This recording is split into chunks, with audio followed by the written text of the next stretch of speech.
Hello, hello. Hi, Alzion. How is everybody today? It is, in fact, time for Witchy Chill Times. I'm very excited because we're nearly at the full moon day, which is when the big ritual is supposed to happen that I have done zero preparation for. And also thank you to Liv Snowflake for for following while I was offline, while we were chatting earlier today in Lost Reveries stream, actually. Let me know how the game volume is.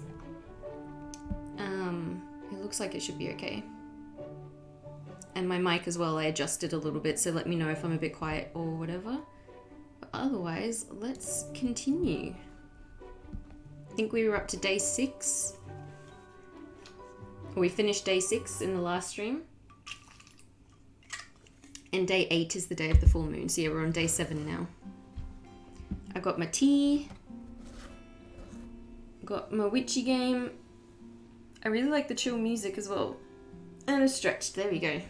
Ready to make potions and charms and see what this full moon ritual thingy is all about.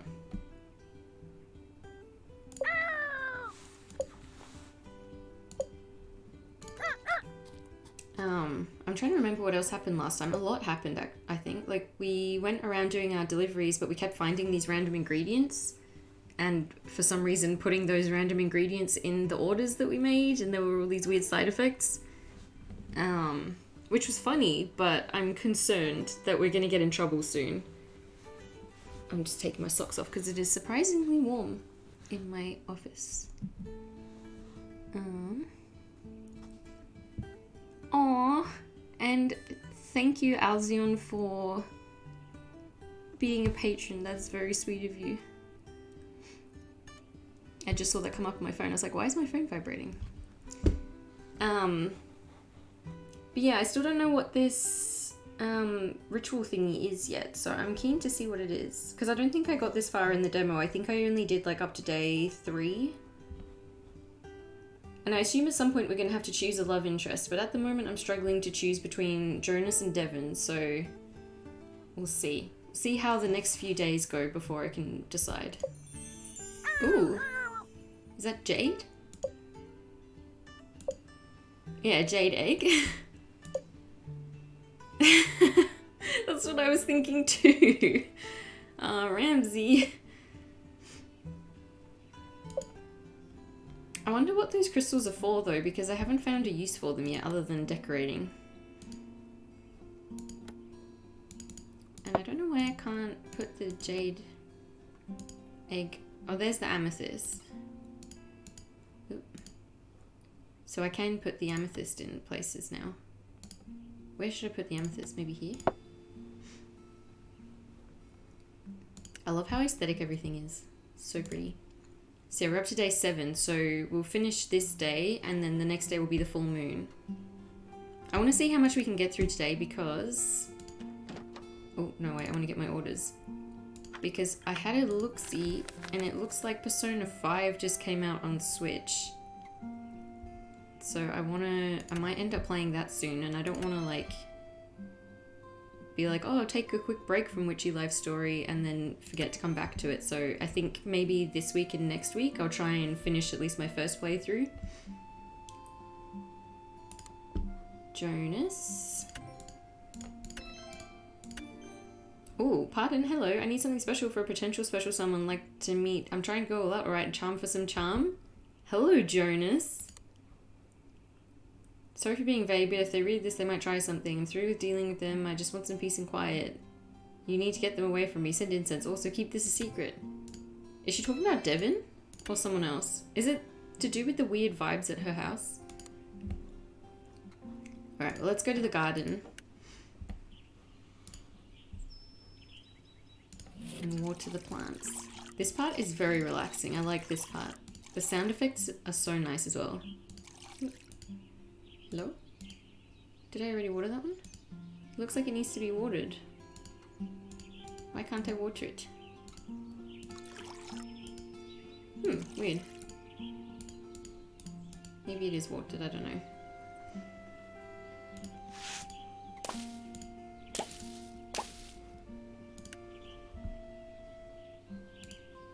But yeah, I played Persona 5 a little bit on the PS5 ages ago. But I don't play the PS5 very often, so I haven't played it in ages.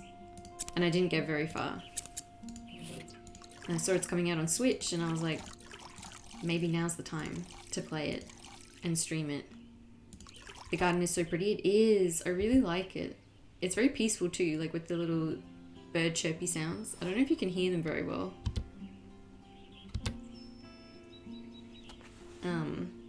But it's just very chill, peaceful music. And like you said, it's very pretty. Yeah, the music is good. It's very relaxing. It's soft but can hear. Yeah, it's soft for me too, so it's probably the same.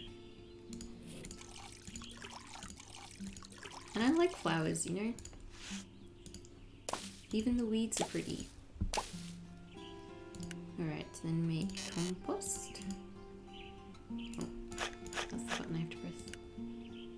And then, what do they want? Incense, and charm. So I need that for incense, so I need 2 of those and another sachet for the charm.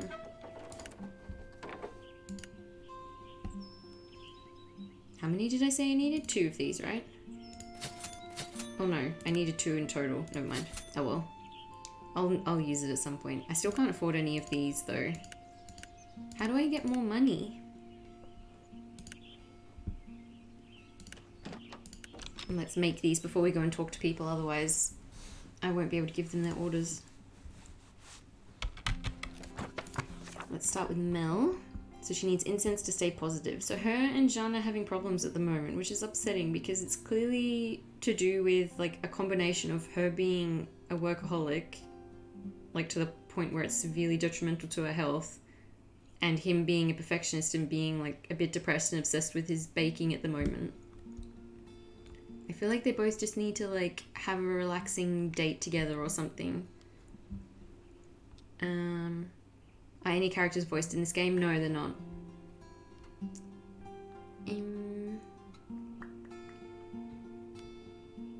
Which is sort of a shame because I do like voice acting for characters, but like the rest of the game is so well done, like the art and the music and all of that kind of thing, that I don't really mind because like there's a limited amount of budget and development time that can go into games. So if they had to like sacrifice the voice acting in order to pay the attention to detail that they have with the rest of it, then to me it's a worthwhile trade-off. Alright, incense. The bone down spell. Let me see, recipes, maybe would that be under love? They need some aphrodisiac magic? I agree. Well, there's a few question mark ones. There's reconnect incense. I've actually made quite a lot of these. I wonder if one of these is basically an aphrodisiac. What is that one? That looks cool. They're also fancy looking. Oh, and these are all the artifacts or antiques are what they called them. Alright, so I need the plus, which is lavender, which is this one. And then the yellow, which is yarrow. And then beans, which is hollyhock. Oh, incense, whoops. Which is that one.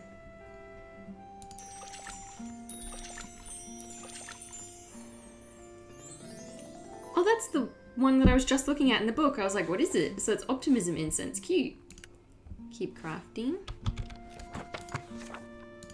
Jonas needs a charm for some charm. So, oh no, charm, that is sachet, that's the correct one. And we need the love heart, which is rose. Orange, which is calendula. And then Pluto, which is allium. Death.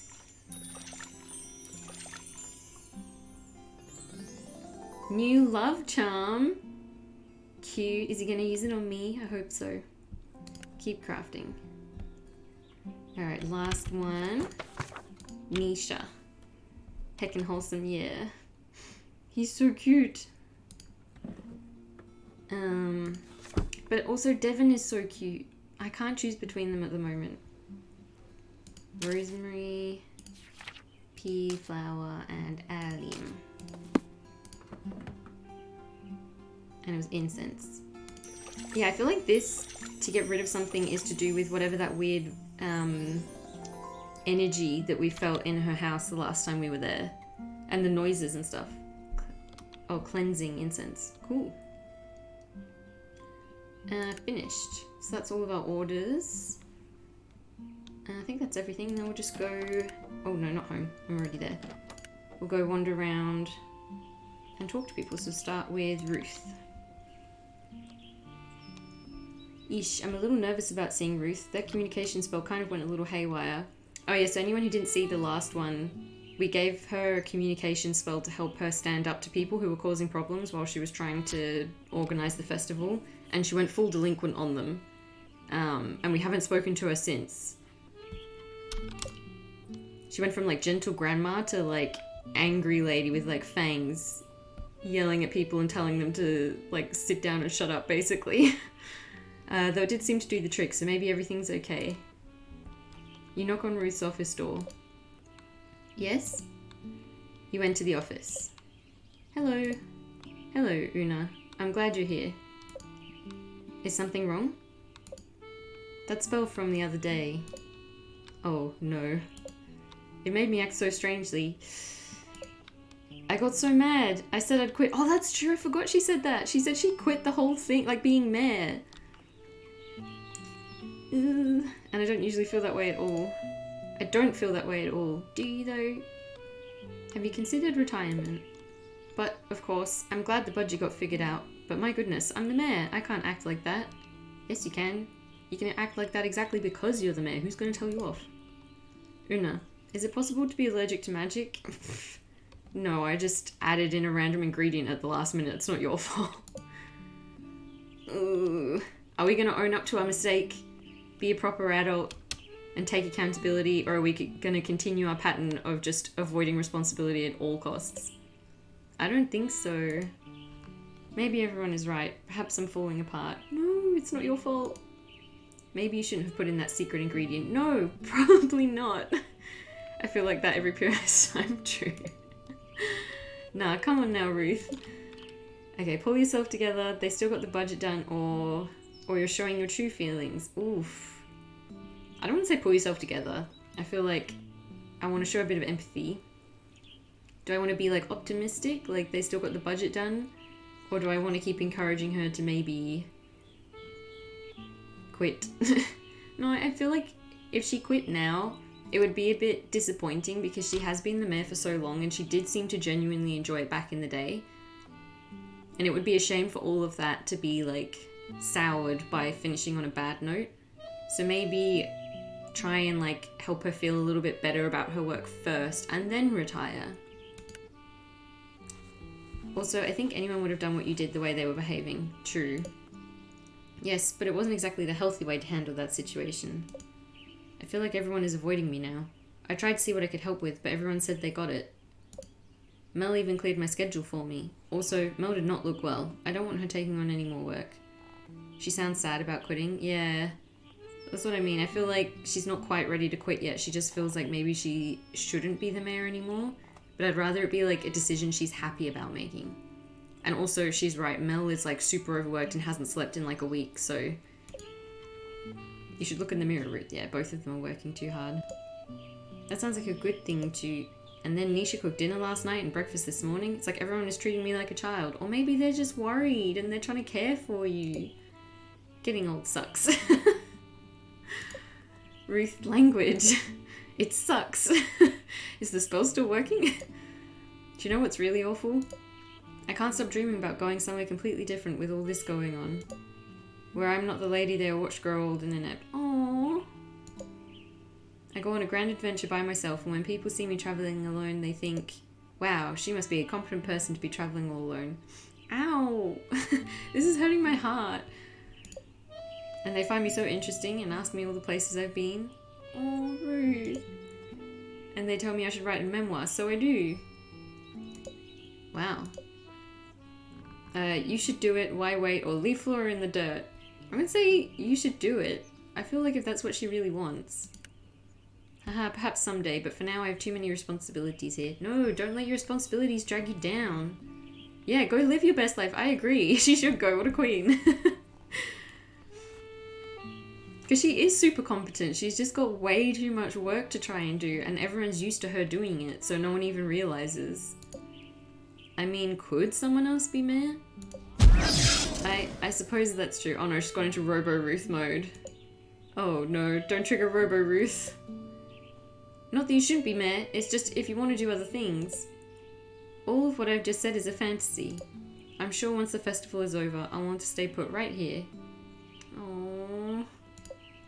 Though maybe with this day off, I'll indulge and read some travel guides at the library. Do it! Plan your trip.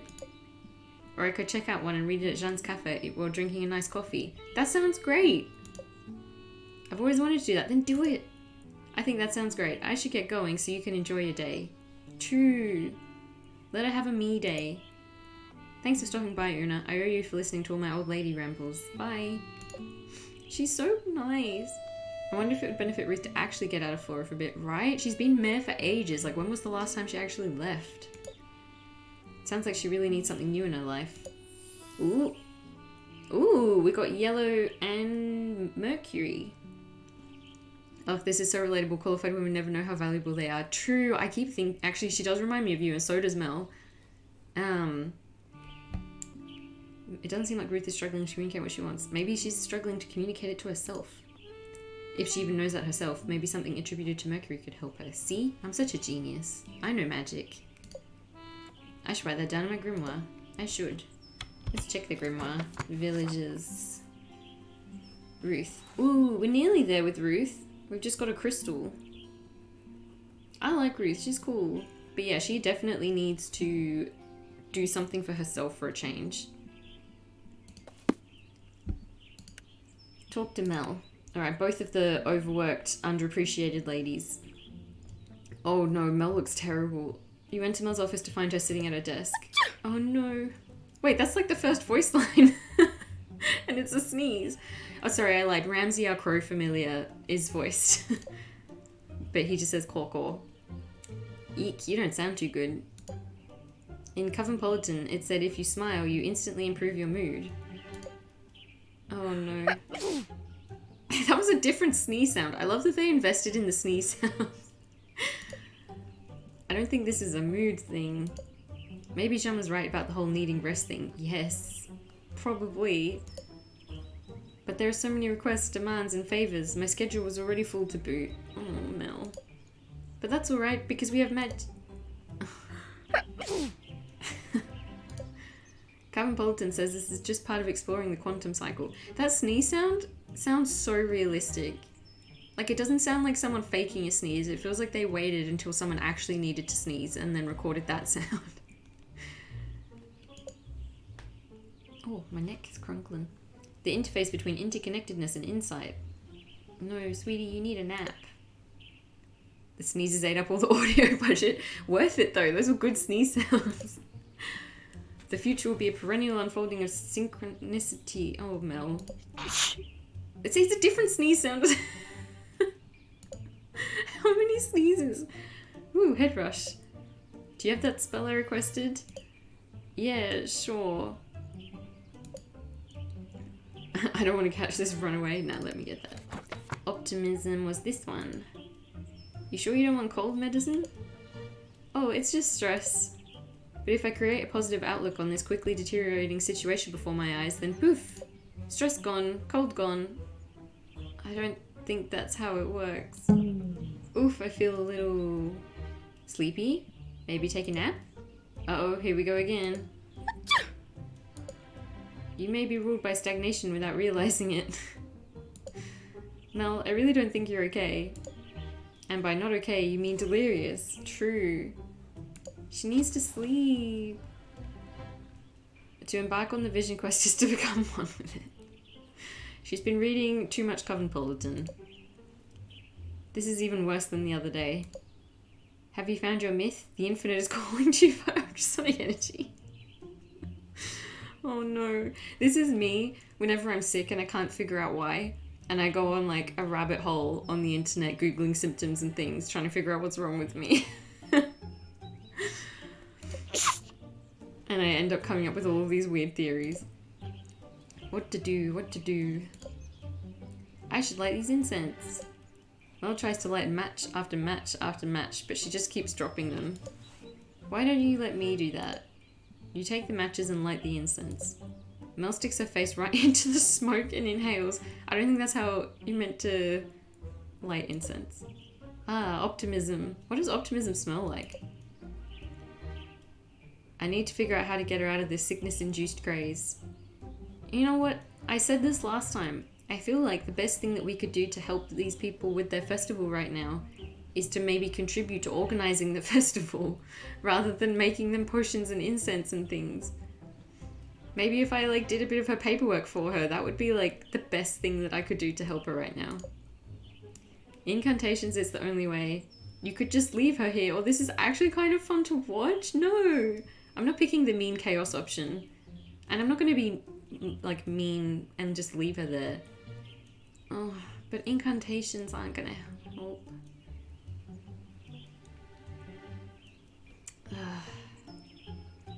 Alright, let's go incantations. Maybe it does help a bit. They sort of caused this mess, but also let Mel get through it last time.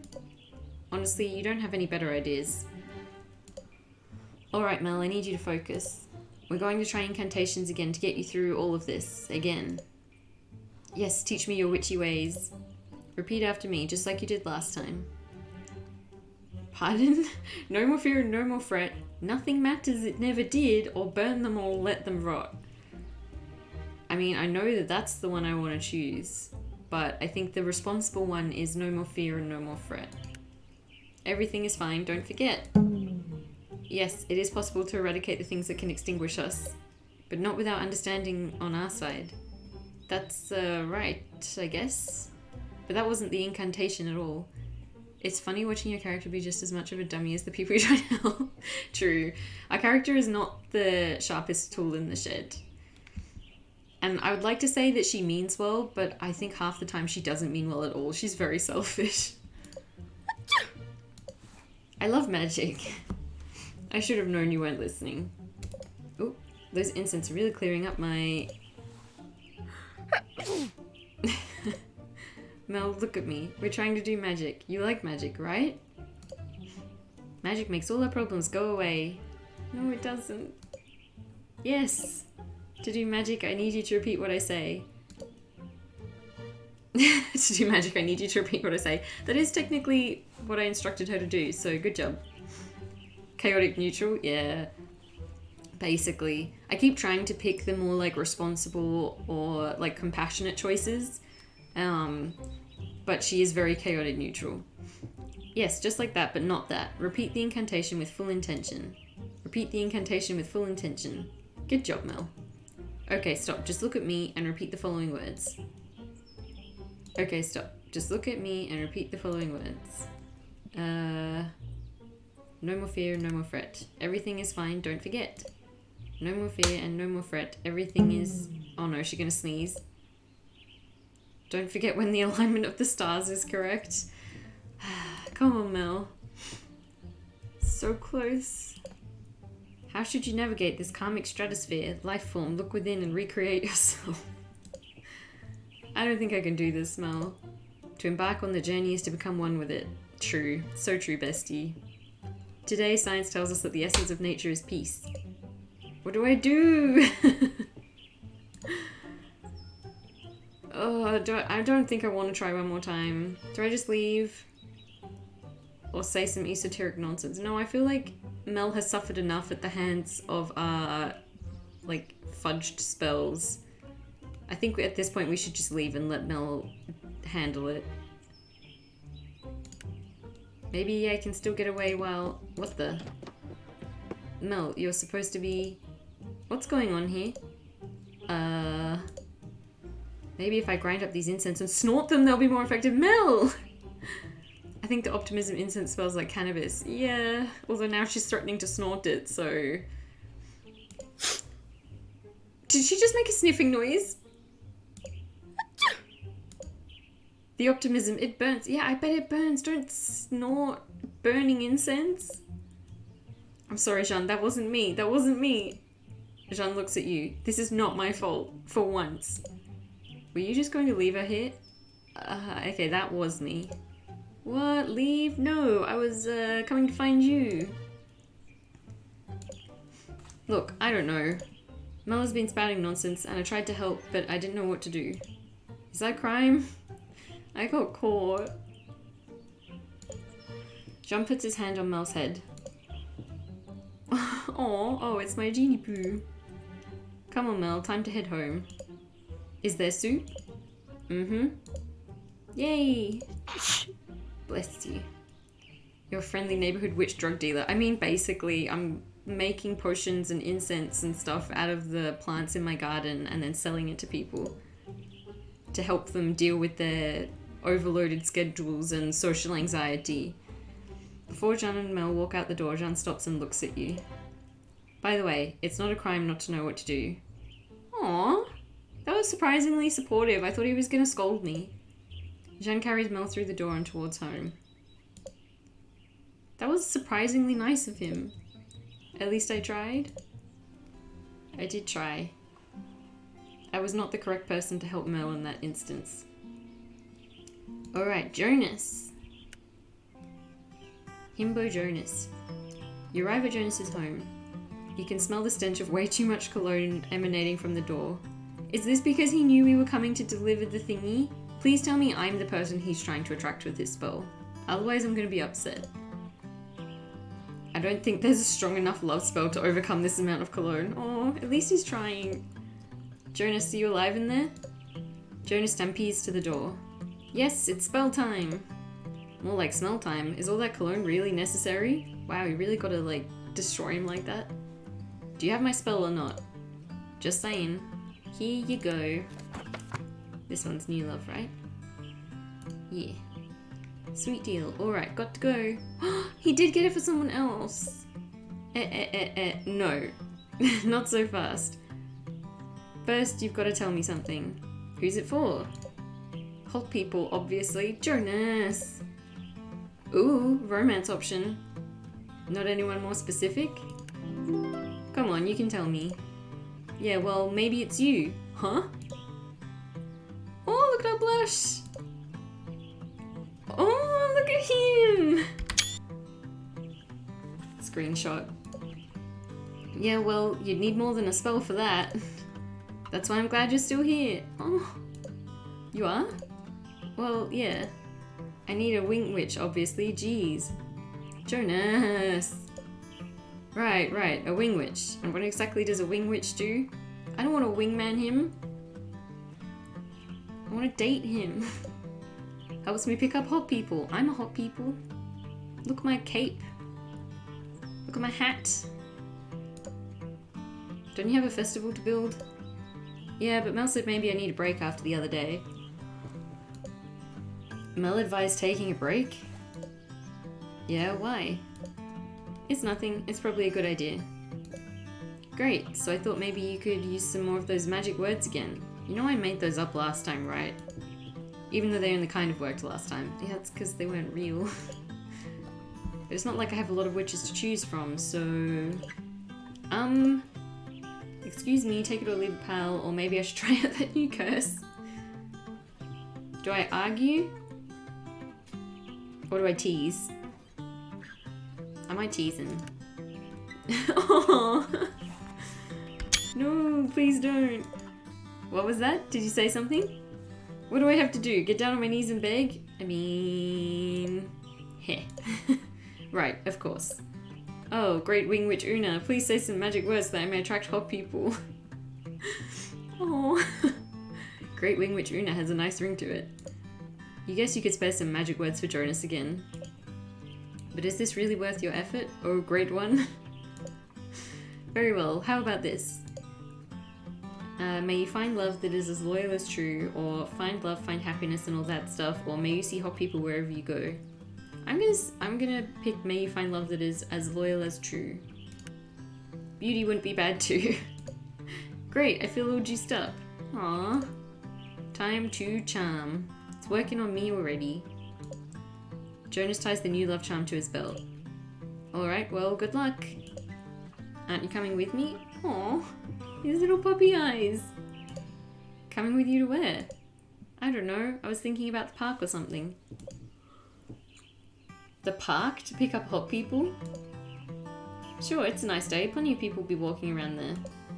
If you say so. What's wrong with the park? The parks are lovely. They sure are, but they're not the first place that comes to mind as pickup spots. At least not for dates. But like, Jean runs the only restaurant bar thing in town. He'll just shove madeleines in my face if I go there. He lets you eat them? Jealous? Maybe I can sneak you one. Ho ho ho, maybe we could go on a date to Jean's cafe together. Fine, I'll come with you. See, it did turn into a date. You and Jonas head to the park and find a bench. At least Jonas was right about one thing. It is a nice day outside. Cute. How about that person?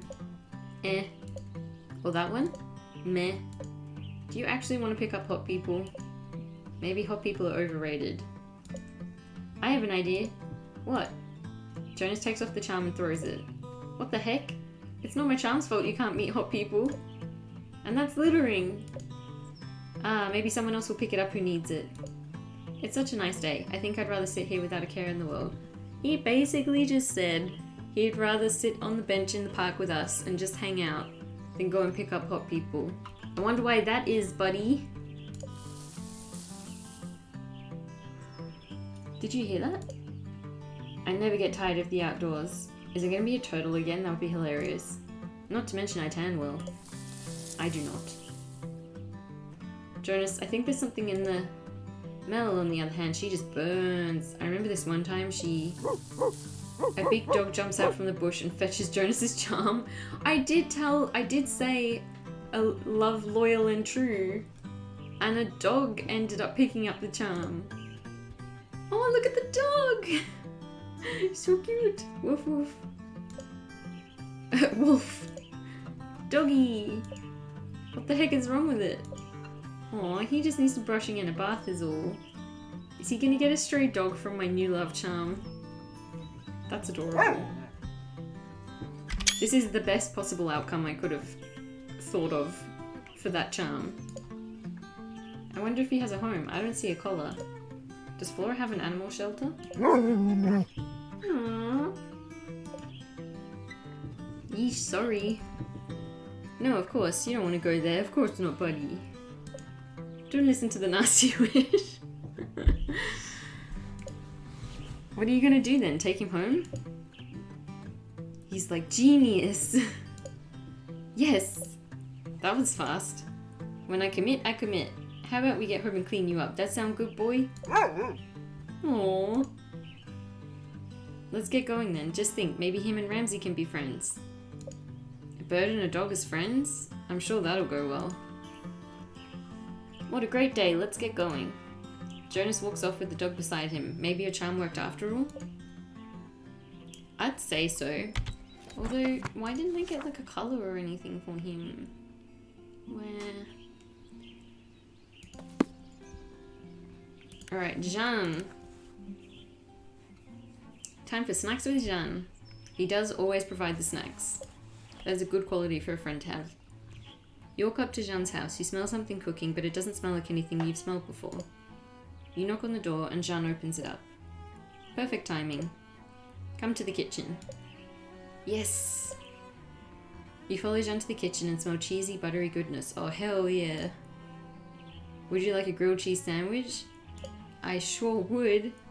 A grilled cheese sandwich? What's that? Wait, what? She doesn't know what a grilled cheese sandwich is? You've never had... Jean slams a plate in front of you. On it is a sandwich of melted cheese. I'm also shocked and alarmed that she's never had a grilled cheese sandwich. It looks greasy.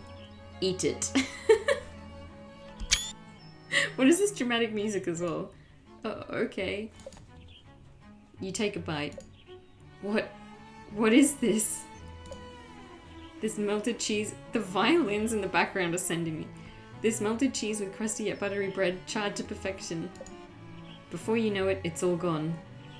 Damn, grilled cheese sandwiches do be like that though. Delicious, right? Delicious is an understatement. Are you a kitchen witch, or I'm so full I could sleep, or that sandwich could tame a demon? I'm gonna ask him if he's a kitchen witch. Have you really never had grilled cheese before? If food doesn't have some sort of magical intention behind it, there's no point in eating it. What? Una. At least that's what my family says. She's lived such a sheltered life.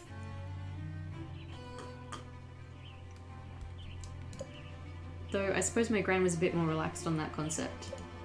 Want to learn how to make it? Oh, are we gonna get cooking lessons? You teach me such an advanced technique? It's not advanced. Anyone can make it. I doubt that. Let me show you. You walk over to the stove. All Jeanne does is slice some bread, butter it, and put some cheese on it. That's it? That's it. Of course, all the ingredients are of the highest quality. I baked the bread this morning. And churned the butter yourself? No, I purchased it from a farm in another village. And the cheese. The fewer the ingredients, the better quality they should be. Thanks, Jeanne, for this cooking lesson. Of course, most combinations of bread, butter, and cheese are wonderful. True. That is so true. I've got something in my eye all of a sudden. I could go for grilled cheese. Are you making grilled cheese for the festival? No, I'm still working on the madeleines. Well, you should definitely make grilled cheese if they don't work out. They're going to work out. You can do it, Jeanne, I believe in you. Oh, of course they are. I was just saying... I just needed a break today. Make something simple. Good! Jeanne is so much more sensible than literally everybody else in this town. A dish doesn't need to be a work of art to be delicious. It can be the same with magic, you know? A simple spell is better than a more complex one, depending on the situation. Not every spell needs to be a ritual, my gran used to say. And did you listen? Ouch. Oh. I mean, bigger is shoya, or maybe too well, or no. I'm gonna say, I feel like this MC is very, like, over the top, and thinks very highly of herself. So I'm gonna say, I mean, bigger is shoya. Who gets impressed by simple things? I mean, we just got really impressed by grilled cheese, so... Yeah, exactly. You like the grilled cheese. I don't think either of us is very good at listening. You have your own restaurant. Do you even have to listen to people? To customers and critics. Critics? Jeanne falls silent again. Oh, that's right. His trauma with the food critic. That's like sent him in this depressive spiral about his cooking. People who rate your restaurant. Oh, do you get a lot of those? Every once in a while. Sounds stressful. It is. They can either make you feel like a world-class chef, or the complete opposite. If they're anything like my family, it's usually the complete opposite, so I get it. Will there be critics at the festival? You take Jeanne's silence as a yes. I see. I bet there isn't a critic who wouldn't love your grilled cheese. I'd criticize the critic for having no taste if that were the case. Aww. You could curse them. I feel like this is the, like, best conversation that we've had so far. Like, I feel like the characters have gotten closer over the course of this week, which is cute. You'd let me do that? I think he might have been joking. Of course, I'd rather you get a positive review. But you know where to find me if the day comes. Ugh, I'm sleepy this afternoon. I should probably get all this cleaned up and return to studying. Sounds good. Very cute pants. Yeah, it's cute. Because to start with, he was, like, he wanted nothing to do with us. He was like, ew, a witch. But now they're, like, hanging out and he's, like, talking about his anxiety around critics. And she, like, taste tests his food. It's kind of nice to see how all the relationships have progressed. Because now it's day 7, so we've been there a week. Thanks again for the grilled cheese. It must be hard to be creative with all that pressure. I feel a little bit bad because I do write game reviews. It's like, I know that it must be stressful for people when they know that a critic is going to look at their work. That's why I try to be as nice and reasonable with my reviews as possible. But I do feel a little guilty because I'm one of the people that makes creative people anxious. Ooh, the sun. The sun represents creativity and ambition. Yeah, that's perfect for Jean. Let's take note of that in my grimoire. He's the son. That's so cute.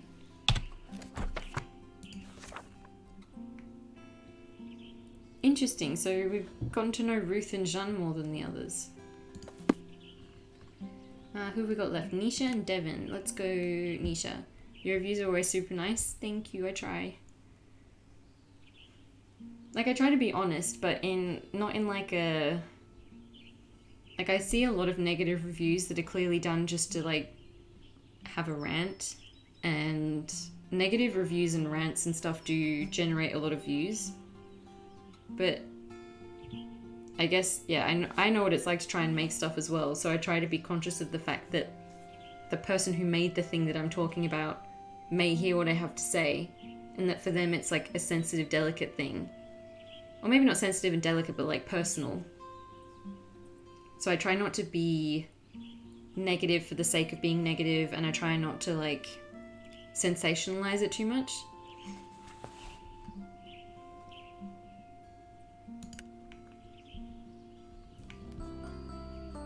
Nisha! You walk into the studio and see Nisha cowering in a corner. Oh no. Nisha, are you okay? Thank God you're here. Please tell me you have the spell I requested. Sure. Hand over the spell. Cleansing. Are we gonna finally figure out what it is that's been haunting her in a studio? Incense, great. Can you light them? Sure. Where do you keep the matches? Matches? Don't you have any? Not on me, no. Then how am I supposed to... Yeah, it's that noise again. What is that? There's something else in here, isn't there? Okay, fine. Yes, there is. Happy now? What are they? Who cares? Look at my precious paints. They've been drinking them straight from the bottle? What? I can't make out if they keep eating my supplies. What is haunting her? But so much for smoking them out since someone doesn't carry matches on them. Yes, I get it. Witches love burning stuff, but that doesn't mean we walk around carrying matches. Anyways, it sounds like these critters are something more than your regular lousy energy. A basic cleansing incense isn't strong enough for them. What do we do then? Great, another situation you're not great in. Meddling with the spirits is pretty advanced stuff. But maybe talking with them will help? It can't be that hard. Gran makes it look easy. And I'm Gran's best student, or I guess try something, or how bad could it go? I'm gonna keep going with this whole I'm the unknown genius of the Von Teasel family thing and say I'm Gran's best student. Well, we're going to have a chat with them. A chat? Just let me get a pot of tea with some biscuits then. She's so unimpressed. Just salt will do. Have you got any? You're being serious?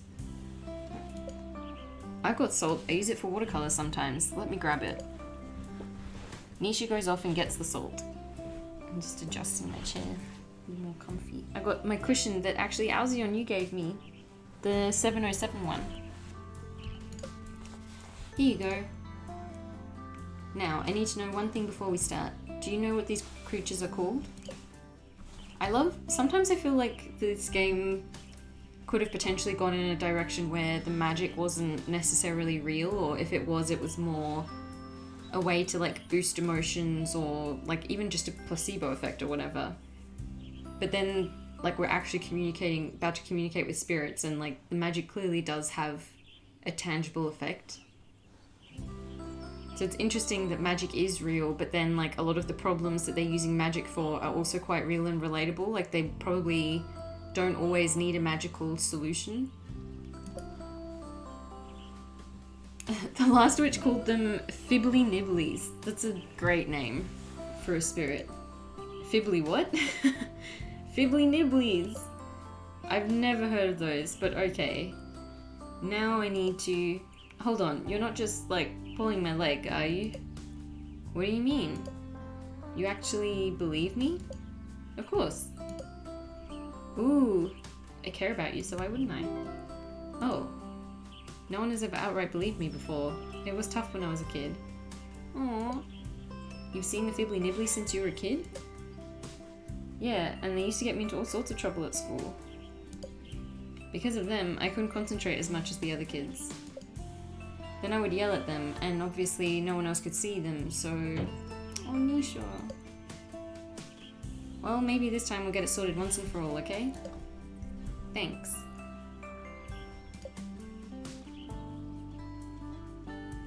Now I need to cast a circle, and once it's cast, neither of us can leave until I take it down. Yeah, sure. You pour some salt into your hand. You notice bits of dirt in it. Hopefully this salt is good enough. Earth, element of trees, rocks and flowers, I call on you to guide and guard us in this circle. Air, element of thoughts and communication, I call on you to guide and guard us in this circle. Fire, element of passion and creativity, I call on you to guide and guard us in this circle. Water, element of the ebb and flow of life, I call on you to guide and guard us in this circle. I love how the magic in this game is very Wiccan inspired. Alright, we should be good now to start talking. Go ahead and ask your first question. Although I do feel like the music at this point is like the sort of chill, just going about your business during the day music rather than casting a cool magic ritual to talk to spirits music. You take a deep breath, empty your mind, and await an answer from the Fibbly Nibblies. Do you hear anything? Give me a second.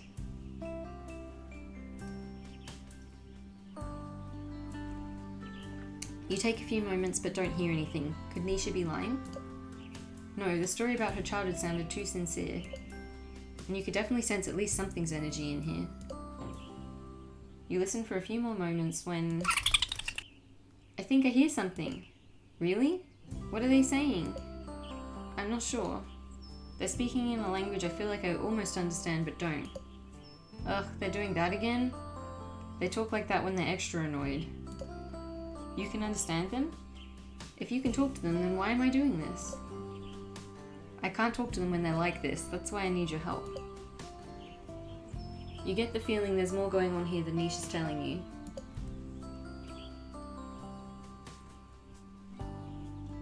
Let me see what I can figure out then. Any information, even slightly wrong, is good information, right? You think you hear them saying... they want to help, they're bored, or they like to watch you struggle.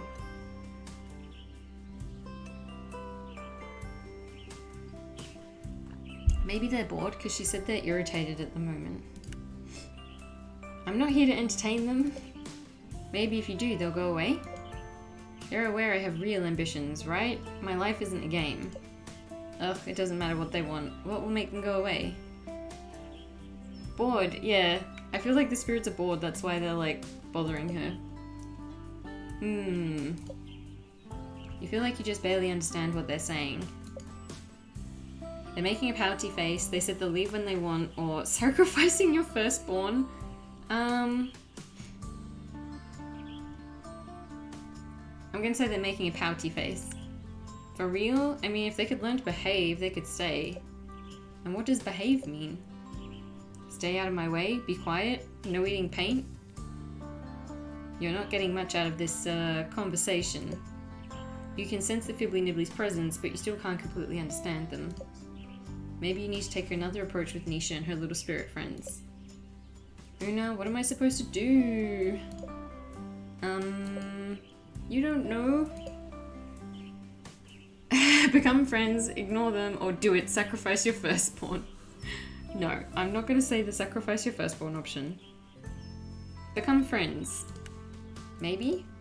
Do you know how hard I've had to work to get people to take me seriously again? I had to get into a top art school, and then I had to be at the top of the top art school. So no, I won't be friends with these creatures again. Again? Oh, do they have a falling out? You know what? I think I'm done here for today.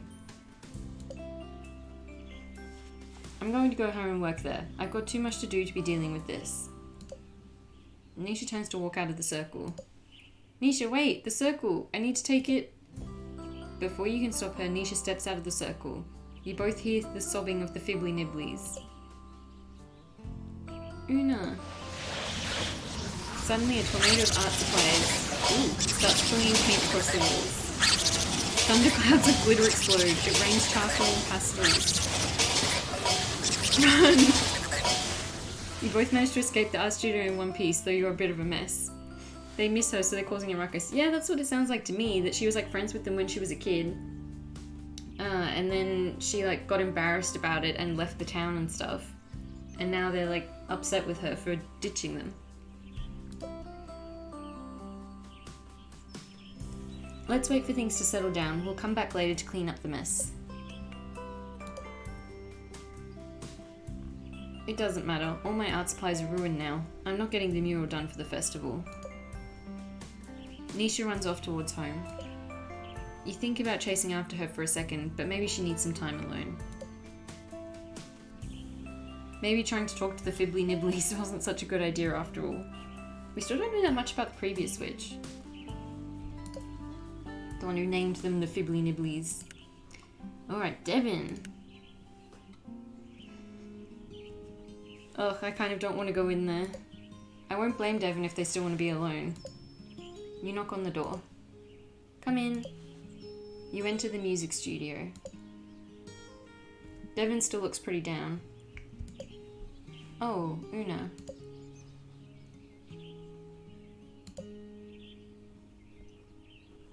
A romance option? I thought you could use some company. Want to sit? You and Devin take a seat on the couch. You both just sit there in silence for a bit. Devin put their head on your shoulder. Ooh! They're so cute, they are! Devin has like really intense social anxiety, so we've been helping them with like going to parties and things. But apparently they're close enough with us to put their head on our shoulder, which is so cute. I'm sorry about yesterday.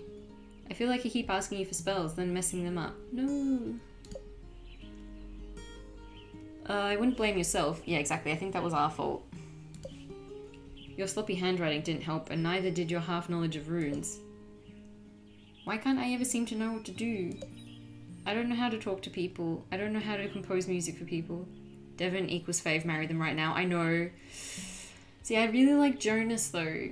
He's very cute, but Devin is also very cute.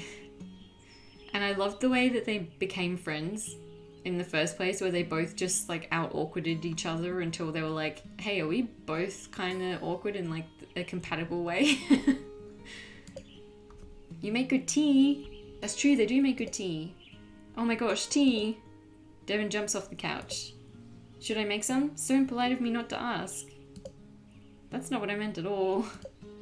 I meant you make good tea as something you know how to do well. Oh, I see. Devin sits back down. I know. Ooh, okay, let's explore the mountains. How about we chill on the beach, or let's look for weird things in the woods?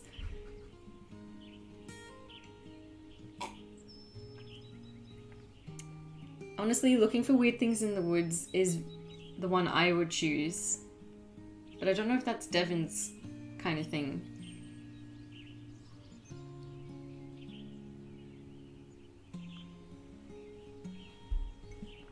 But that's what I'm going to choose anyway, I think. And get out of this stuffy studio. Yeah, I think I'd like that. Aww. You and Devin head to the woods. Wow, look at all these weird lichens. I wonder what their magical properties are. Look at these mushrooms. Do you know what they are? We should find out by eating them. No, I don't think those grow in the woods near my grand's cottage. Oh, that mossy log looks comfy. Want to take a seat? This is my ideal date. Oh man, I want to go look for weird things in the woods and sit on a mossy log and admire mushrooms and lichens. Sure. You and Devin take a seat. Getting out was a good suggestion. I'm feeling better already. Aww. Can I ask you something again? Of course. How do you know what spells to make people? Oh, wow, the game tells me? I don't know.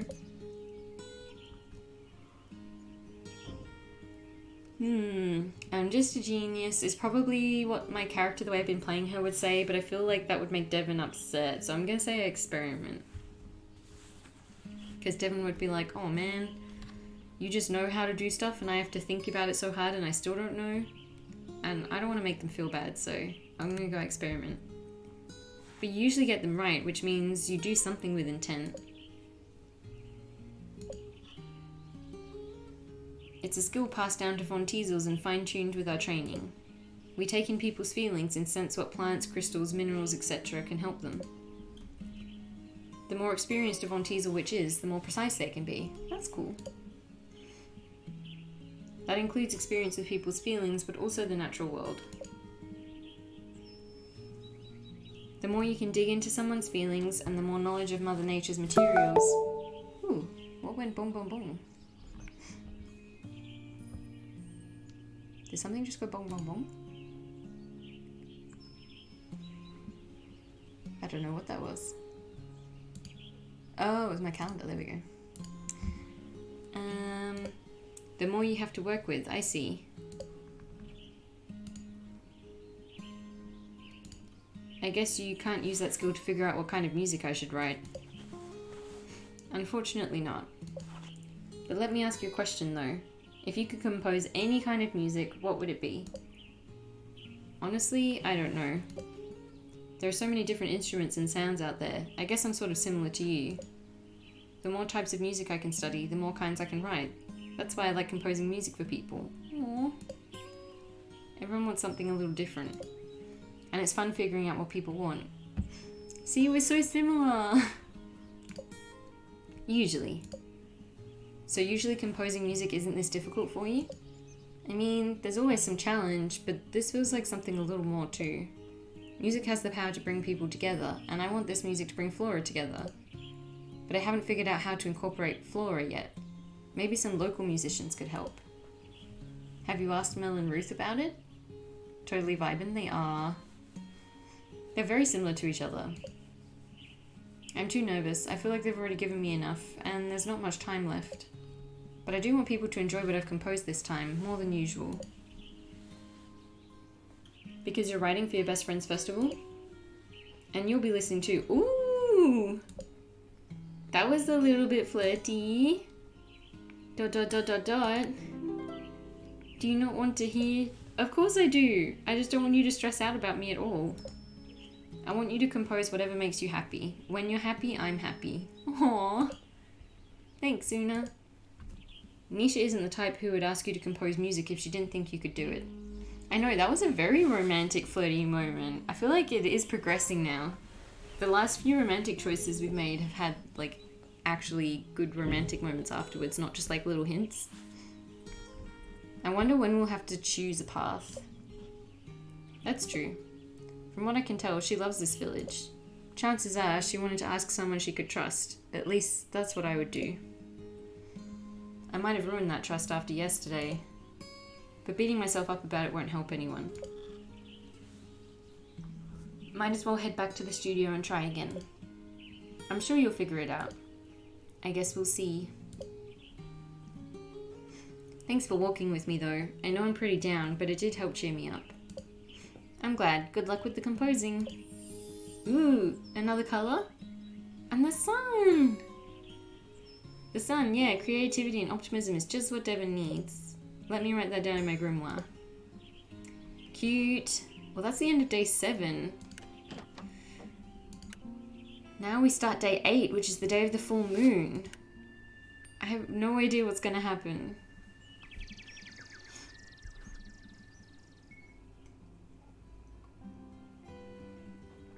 Tonight's the night, Ramsey. It's finally the full moon.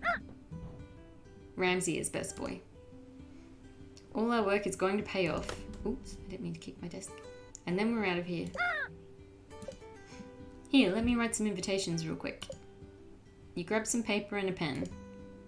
Dear resident of Flora, meet me tonight at the festival grounds. Sincerely, your village witch, Una von Teasel. That should do the trick. Ramsey, I need you to deliver all of these to everyone today. Make sure they get them. What is our ritual though? I haven't actually been preparing for it. I can't wait. It'll be on to bigger and better things, we'll finally be able to rest, and soon it'll just be me and my experiments. Yeah, so I think her plan is to do this ritual in a way that means she can leave the village and go back to her family and continue her magic. But I have a very strong suspicion that that's not going to be what happens. Num num num, which one? Soon it'll just be me and my experiments, with no one to bother me with their requests. I'm I'm going to finish up around here. I'll meet you in the village later tonight under the full moon. Oh, I don't have any requests today. None? Why no requests? Is it because it's Sunday?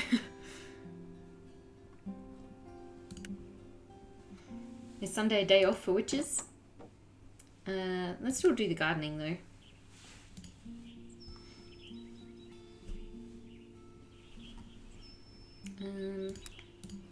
June.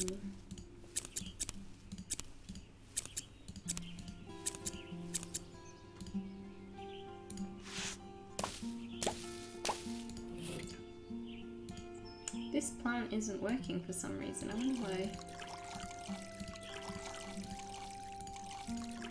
Maybe I like didn't water it enough. Hey, there we go. Needed a bit of fertilizer.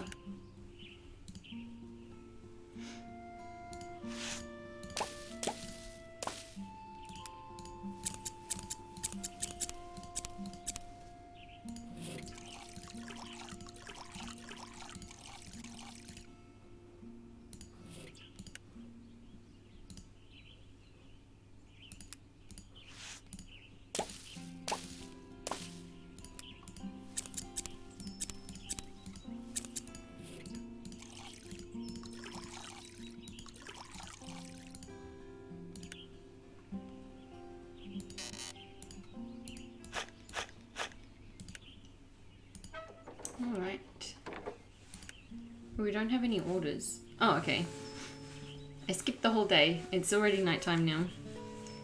Alright, you arrive at the festival grounds. The full moon shines brightly in the clear sky. Look, everyone's here already. This is going to go off without a hitch. I'm going to screenshot that because those are famous last words. Time to get myself together. You walk over to everyone. She sneezed again. Oh, a ritual. How lovely. I should be baking. I'm tired. It is pretty late. The studio is still such a mess. Everything will be fine. Perfectly fine. I feel like we can't leave the village right now. Everything's in shambles. Ahem. See, Una is here now. Thank you, Ruth. Greetings, friends, or alright, let's get this done, or welcome to the ritual. I want to say greetings, friends. I want to be friendly with people. I feel like we're going to end up staying here until the festival. And thank you for joining me. I will solve all your problems with a full moon ritual tonight. Alright, let's get this show on the road then. Ramsey, get into place. I love Ramsey. You take a deep breath. Oh, full moon, with your bright shining light, lend us your power on this very night. Provide a clear path for us to walk, a way to a successful festival completely unblocked. We've worked this week to fix what was broken, so please acknowledge our devotion. The ritual is complete. You relax your body and take another deep breath. Alright, I think we're good. Everyone feel better now? I feel full of... You need to get home. Oh. Wait, maybe it'll just take more time to work? That's right, it might take some time to work. You can't rush magic. But isn't that what you're trying to do? I knew this would happen. I knew we couldn't trust you. Oh, Nisha, what about all the cute dates we went on? Nisha. No, I read that letter. I know the truth. Una's been messing with us this entire time, just like she did with Coventpolitan. Yikes. I thought this might come up eventually, but I've been able to get my work done. Mel, there's something you really should know. No, don't tell Mel. Oh no, Nisha's going to tell. Your beloved Avon Elset from Coventpolitan is Una von Teasel. Yeah, it's an anagram of von Teasel. Wait, what? Una, is that true? That means all those rituals that backfired. Yeah. Well, And it's not just those rituals, it's all the magic she's done for us here too. With all of Una's boasting about her magic, don't you think things have only gotten weirder around here? Nisha! Like Devon at the lake party. You were abnormally chill, even with all those people around. That's true, but I did ask for a spell to make friends. That's exactly what I mean. Nisha, let's calm down for a moment. You're not wrong, but perhaps there's an explanation. Have you forgotten Una's relaxation spell? You wanted to go shopping. Mel, that might explain the other day. Yeah, Ruth was pretty angry, but we acted like brats. Okay, yes, but I've never seen Ruth like that. Ramsay, this isn't good. No, it is not good. I talked to the Madeleines. Oh no, Jean! To those cookies you're working on? Cakes. She said she was possessed by their spirit. They called me a fool. No, Jean! Una helped me talk to spirits too. Then they destroyed my studio. I got a dog! Though I wanted a hot date. No, focus on the positives. You got a dog. That's a good thing. But I do love my dog. Aw, good. ... Psst, Ramsay. I think we should...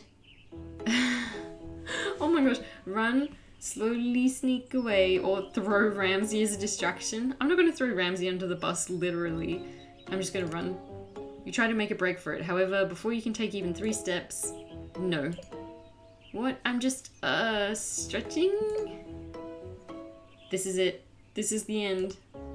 You nod to Ramsay to let him know it's been good times. I don't think they're about to, like, kill us. I don't think it's that dramatic. But you know when your Gran hears about this, it's not just your training that will come to an end. Oh, okay, Gran might, though. Did I really speak to the Madeleines? Oh, no.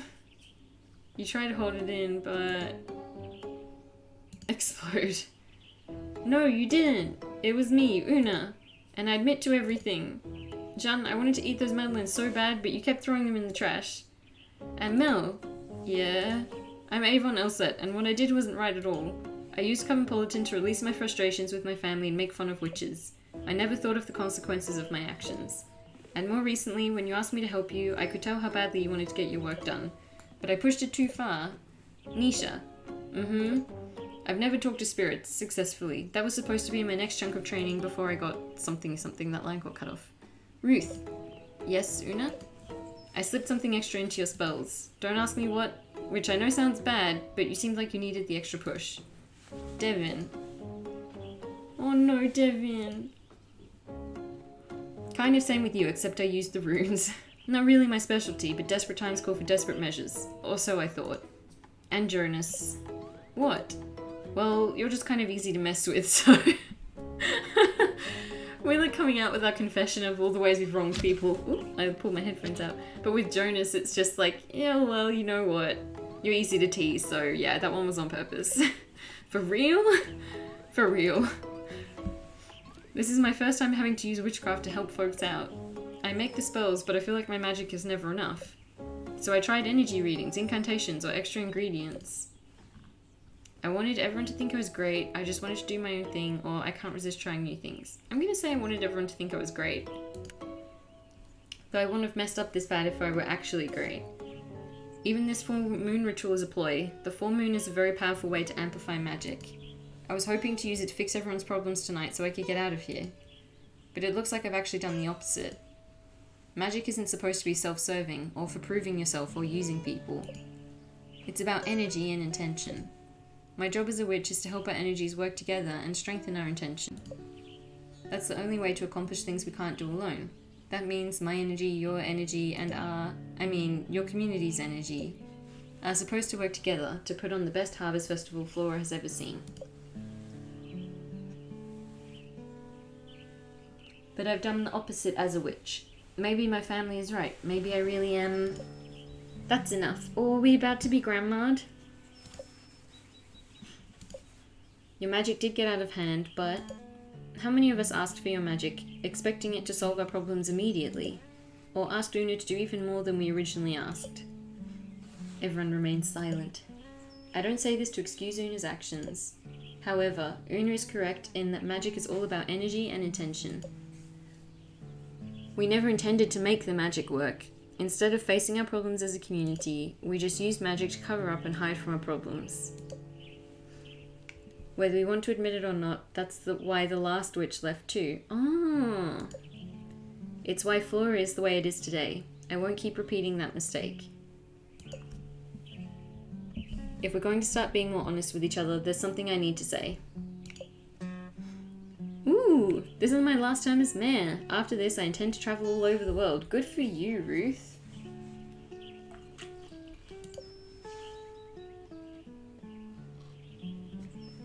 It's a dream I've had for a while, and I'm not getting any younger, so... Gran, that's great. Nisha, I should have said this ages ago and kept saying it, but I'm proud of you. Aww. Not to ruin the mood, but who will be mayor? Mel, I think you'd be an excellent candidate for mayor. I'd be happy to endorse you. Aww.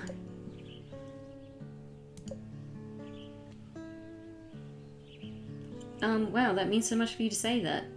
Can I think it over? Of course.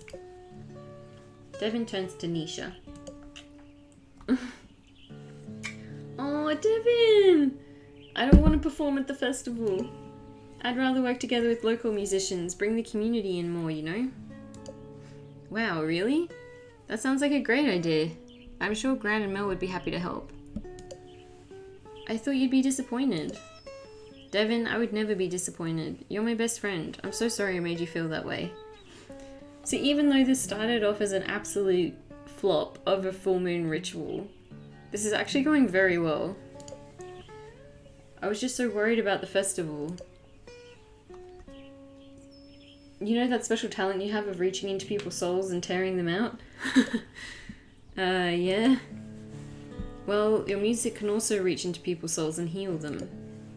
In fact, you just gave me an idea. What if I put together a community art project for the festival too? That sounds amazing. Let's bring this community together. I love Devin's like determined, pumped up face. It's so cute. Mel is right. I'm too focused on the Madeleines, but I want to get them right, so please have patience. I know I get tunnel vision and push myself too hard. We all want this festival to succeed, but can we consider the festival a success if we burn ourselves out? True! Good for you, Mel. Ruth is right. We need to approach this festival as a community. Since everyone's making big confessions, I feel like I have one to make too. Is it that you love me? Is it that you love me? But, well, I don't know if I have anything to confess, but I know how hard it is to be honest with people. But maybe if we all try together, it'll be easier for all of us, so yeah. Does anyone else have anything they'd like to say? You look around and see everyone chatting amongst themselves. Is it just you, or do you feel like the energy of Flora just shifted? We did that. That was us. We truly are a genius. Did you plan for this? Yes, I planned for it all along. Ha ha ha. Wait. Two of those options are things I just said.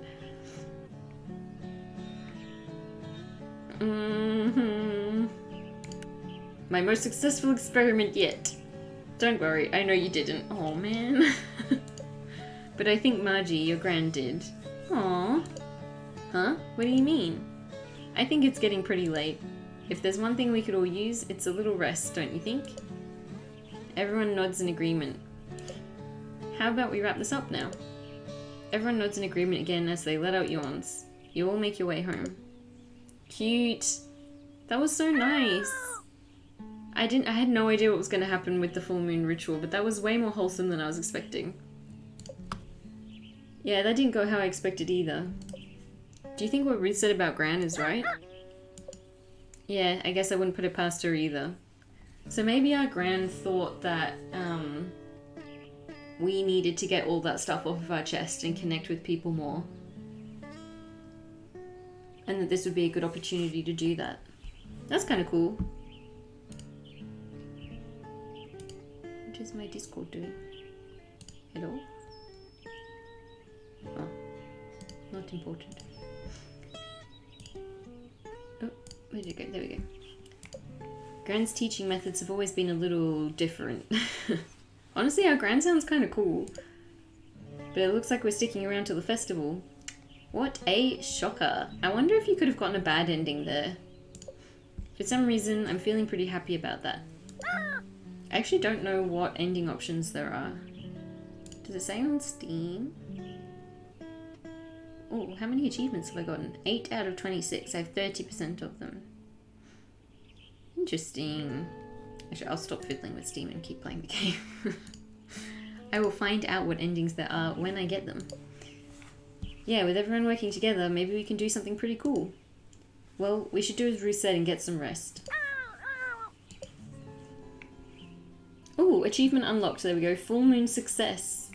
See, I wonder if there was an achievement for like full moon.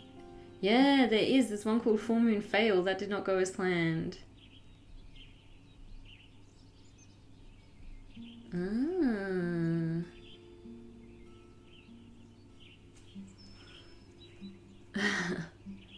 Interesting. I was just looking at the achievements. So there's like a full moon fail one as well. There's collecting all the crystals and then buying all the stuff from the shop as just like separate things. And then there's a bunch of different endings depending on, like there's friend events. So I've already got the achievement for Is This Friendship, which is complete your first friend event. And then there's friend event achievements for all of the characters. And then you can either get best friend or romantic endings with each of the 3 dateable/friendable characters. That's cool.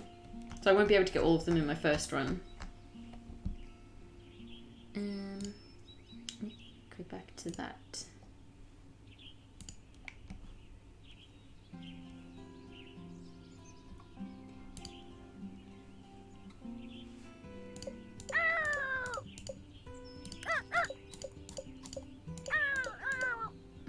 I still gave him his treat for the day.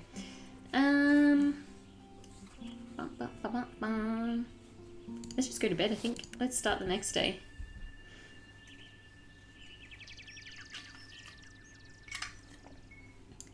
It's actually ridiculously warm in my office. What is going on? But it's my PC overheating. So where are we now? Oh, day 9. So we've got 1, 2, 3, 4, 5. Only 6 days left, so we're over halfway. That's cool.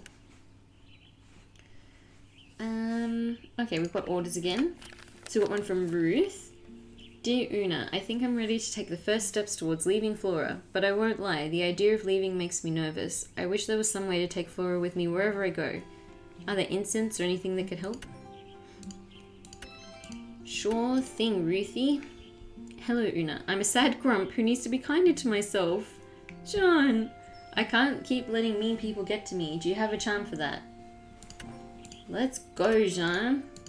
Get over that fear of criticism. Una, I think I figured it out for the music. Oh, I think I figured out the music for the festival, but I still have to perform it. I think the piece is really good, but I just can't imagine myself playing with confidence. Maybe some incense to help me summon up the courage could help? Sure thing, buddy.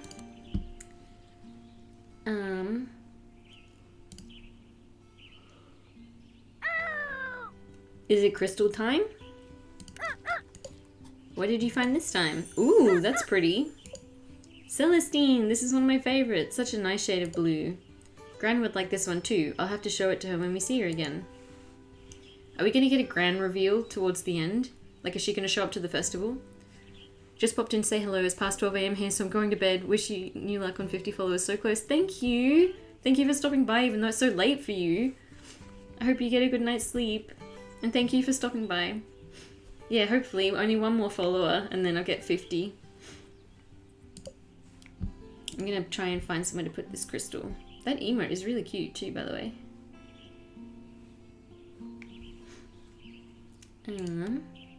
So I won't be able to place the Celestine because for some reason I can't place it until the day after, but I should be able to place the jade egg somewhere.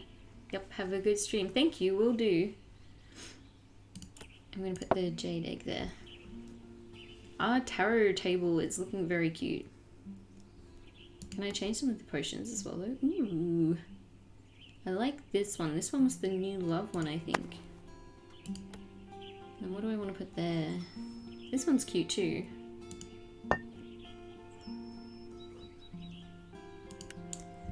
Okie dokie, let's go to the garden. Oh, I also will probably need to buy some things because I've only got enough for 1 incense. Charm, incense, incense. Actually, I might just quickly go to the village first. So I need 1 more resin and then a sachet for the charm. And let's go to the garden.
part gives me a good chance to like relax and like rest my throat as well. Oh no, I need to go home to make the potions. I have run out of my tea though.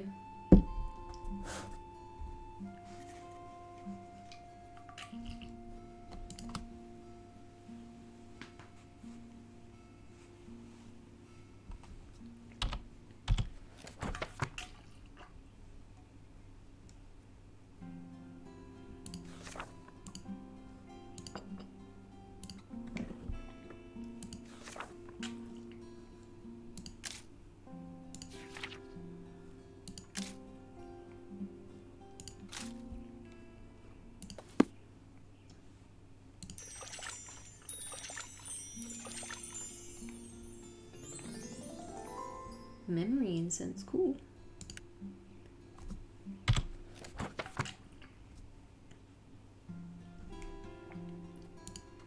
I've got nearly all of the crystals, but can I even click on them to like add them in or anything? No, not really. Alrighty, whose order? Let's do Jean's.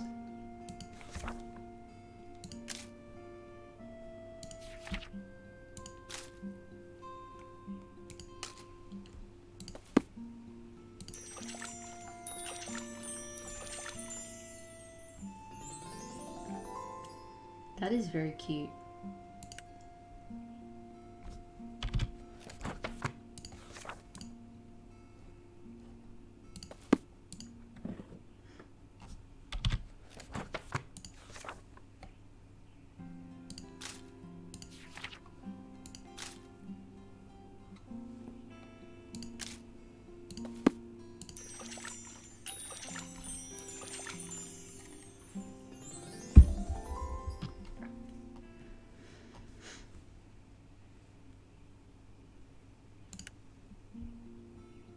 Cool, I think I'm done with all of those now. Am I missing a way to make more money? Because I don't see how I'm going to be able to afford any of these.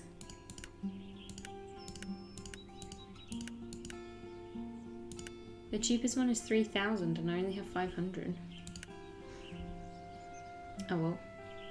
The music is so peaceful.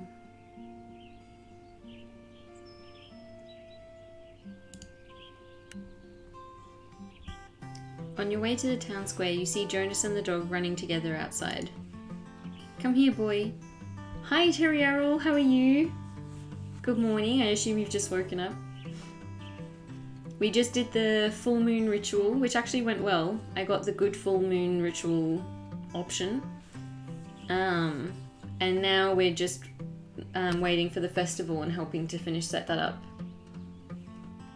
I still haven't chosen between Jonas and Devon yet. Oh, I missed it. Well, basically, we did like the ritual and then it just kind of flopped. And everyone was like, was that it? And then Nisha outed us as being the scam witch, the one from the Witchy magazine, and accused us of faking all of our magic. And then we kind of exploded and vented all of our feelings, and then everyone else did the same, and then we all kind of bonded and like felt better after getting everything off of our chests. So it started to sound like it was going to be really, really bad, but then it turned around and it ended up being like a really cute bonding session, and everyone kind of feels better now. And Jonas got a dog as well, so that's fun. Cutie. But the dog doesn't have a name yet. Oh, yes it does. Caesar. It looks like someone finally got a bath. Oh, yes, he did. And now you're a beautiful boy, aren't you? He's a beautiful boy. Cute. Have you given him a name yet? Oh, right. You forgot to give him a name? No, I just forgot to mention it. Luna, meet Caesar. That's a good name for a good boy. He's settling in pretty well, I think. I'll take him down to the festival site later today and introduce him to everyone. You're going to come with me everywhere I go, right, boy? No. Everywhere? Ooh. Even on dates? Why do you not like him? Does it matter if I like him? I mean, maybe. Because he's always going to be near me, so if you want to be near me... Aww. Ramsey and I might be able to get used to having a dog around. Really? But only if he's a good boy. And you are a good boy, right, Caesar? This is adorable. Some of my crew members also have dogs, so they've been helping me figure things out. Caesar is my first pet, so I've learned a lot. That new love charm you made must have been really potent. I care about people and stuff, but I've never felt this way about something before. Aww. Like, I've always liked animals, but having an actual pet feels so different. I can't speak to pets, but witches are pretty close to their familiars. Yeah, they're kind of like a partner, right? Yup.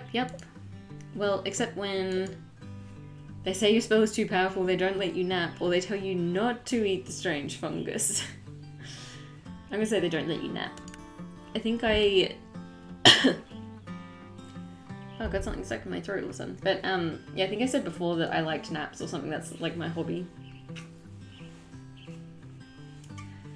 I tried explaining that napping is just a form of deep meditation to Ramsey. But he didn't buy it. I mean, it kind of is. My mind is calmest while asleep. True. But apparently napping lacks intention or whatever. I mean, it sounds like Ramsey was just trying to help you.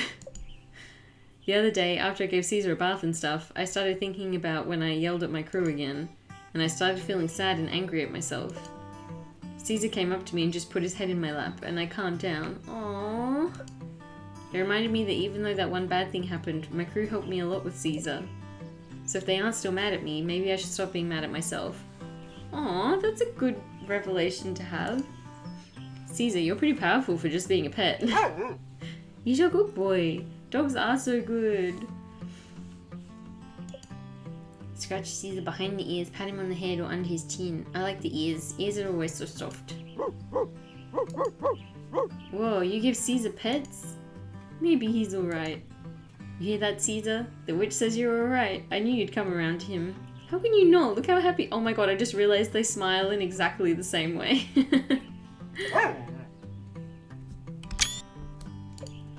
Huh, you want to go for a walk? I suppose we could do that. Una, do you want to come with us? Hell yeah. Let me think. Spending more time with both of you? I think I'd like that. Yeah, we'd like that too, right, Caesar? Aww. You, Jonas, and Caesar all go for a walk through the woods. Caesar has a good time sniffing around and barking at the birds. You and Jonas joke around and have a good time. Suddenly, Caesar runs off. Caesar, where are you going? Come here. Aww, I love his puppy eyes face. I've had the dog for a few days and I've already lost him. I'm sure he'll come back. Caesar, Caesar. Just as suddenly as he ran off, Caesar comes back. Good boy. Caesar, don't scare me like that. Wait, what do you have there? Aww. With Caesar wingmanning, Jonas takes a bouquet of wildflowers from Caesar's mouth. Did you bring me flowers? Oh, he sounds so pleased with himself. Caesar nudges you with his snout. Oh, am I supposed to give these to... Jonas looks at you. You look at Jonas.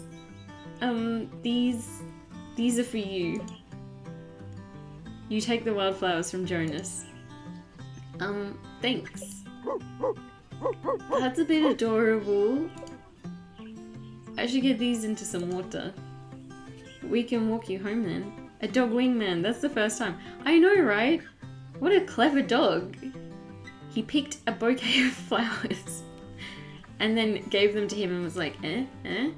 You want to give them to... He's a wing dog. He is. He's good at it too.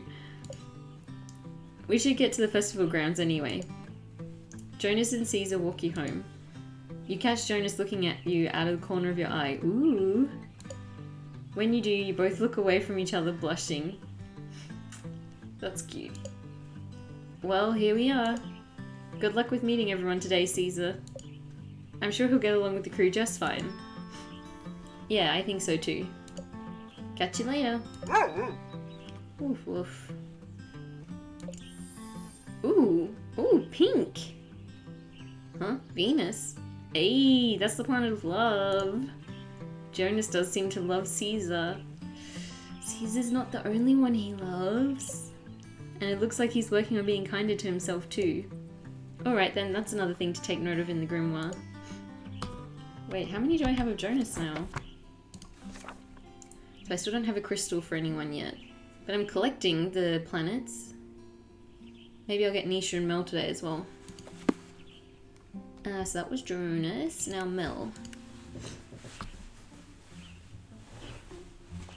Please let Mel be better, please let Mel be better. You approach Mel's house and gently knock on the door. Come in. Oh no, she still looks sick. You enter the home and see Mel curled up on the couch with some soup. You notice she's surrounded by flowers and other foods too. That's cute. Don't I look in a sad state? Sorry. As we said at the full moon ritual, it's not entirely your fault.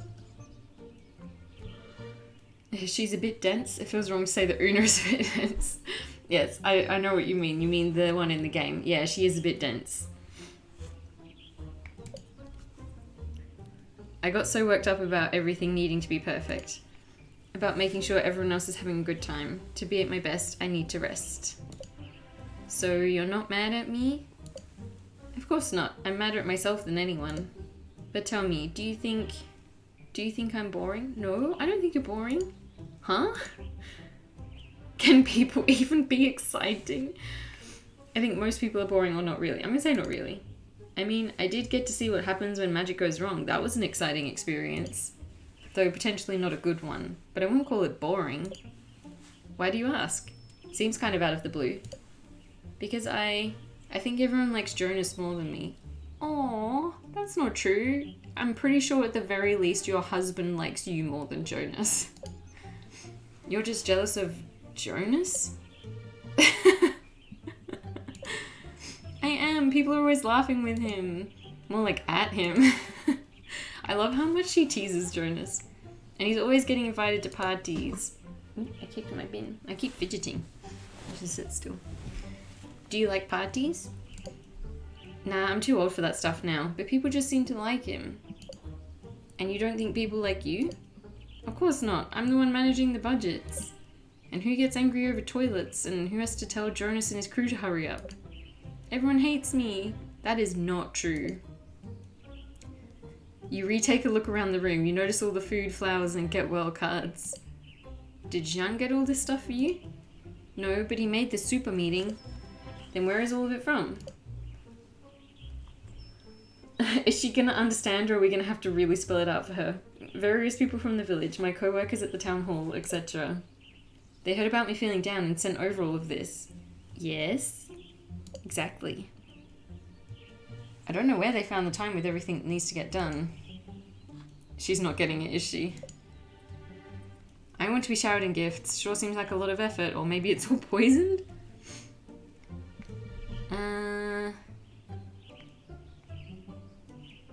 I'm gonna say sure seems like a lot of effort. I know I wouldn't do that unless I liked someone. Like a lot. So you're saying people like me? I think so. Maybe you're like my gran. She's always scolding me, but she's always teaching me too.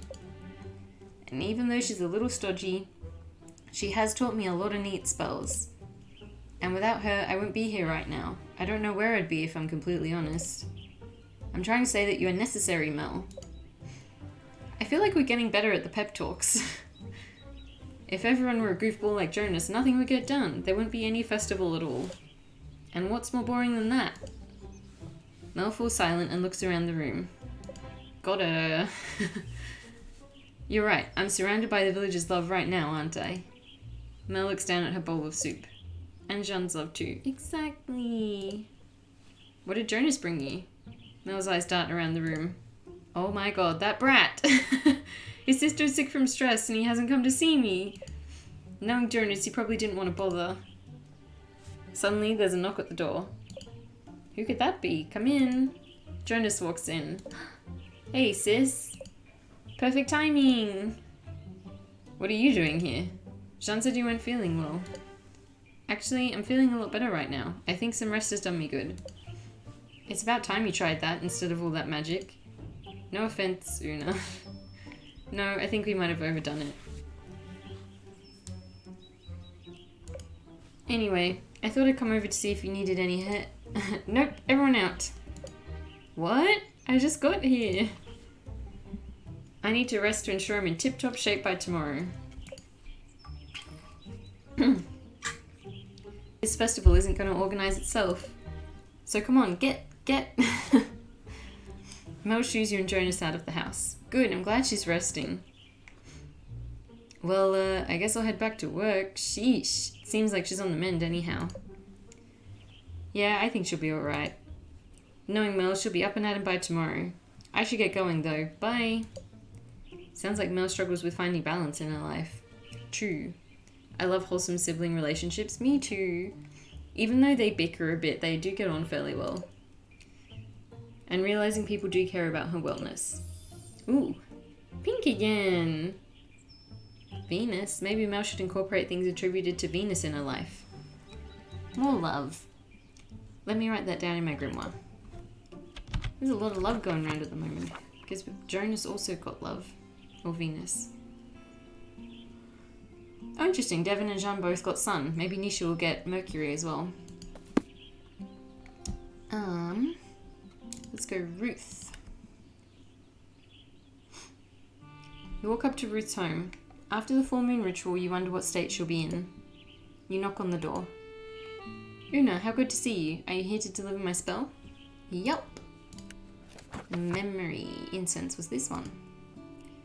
You hand the memory incense to Ruth.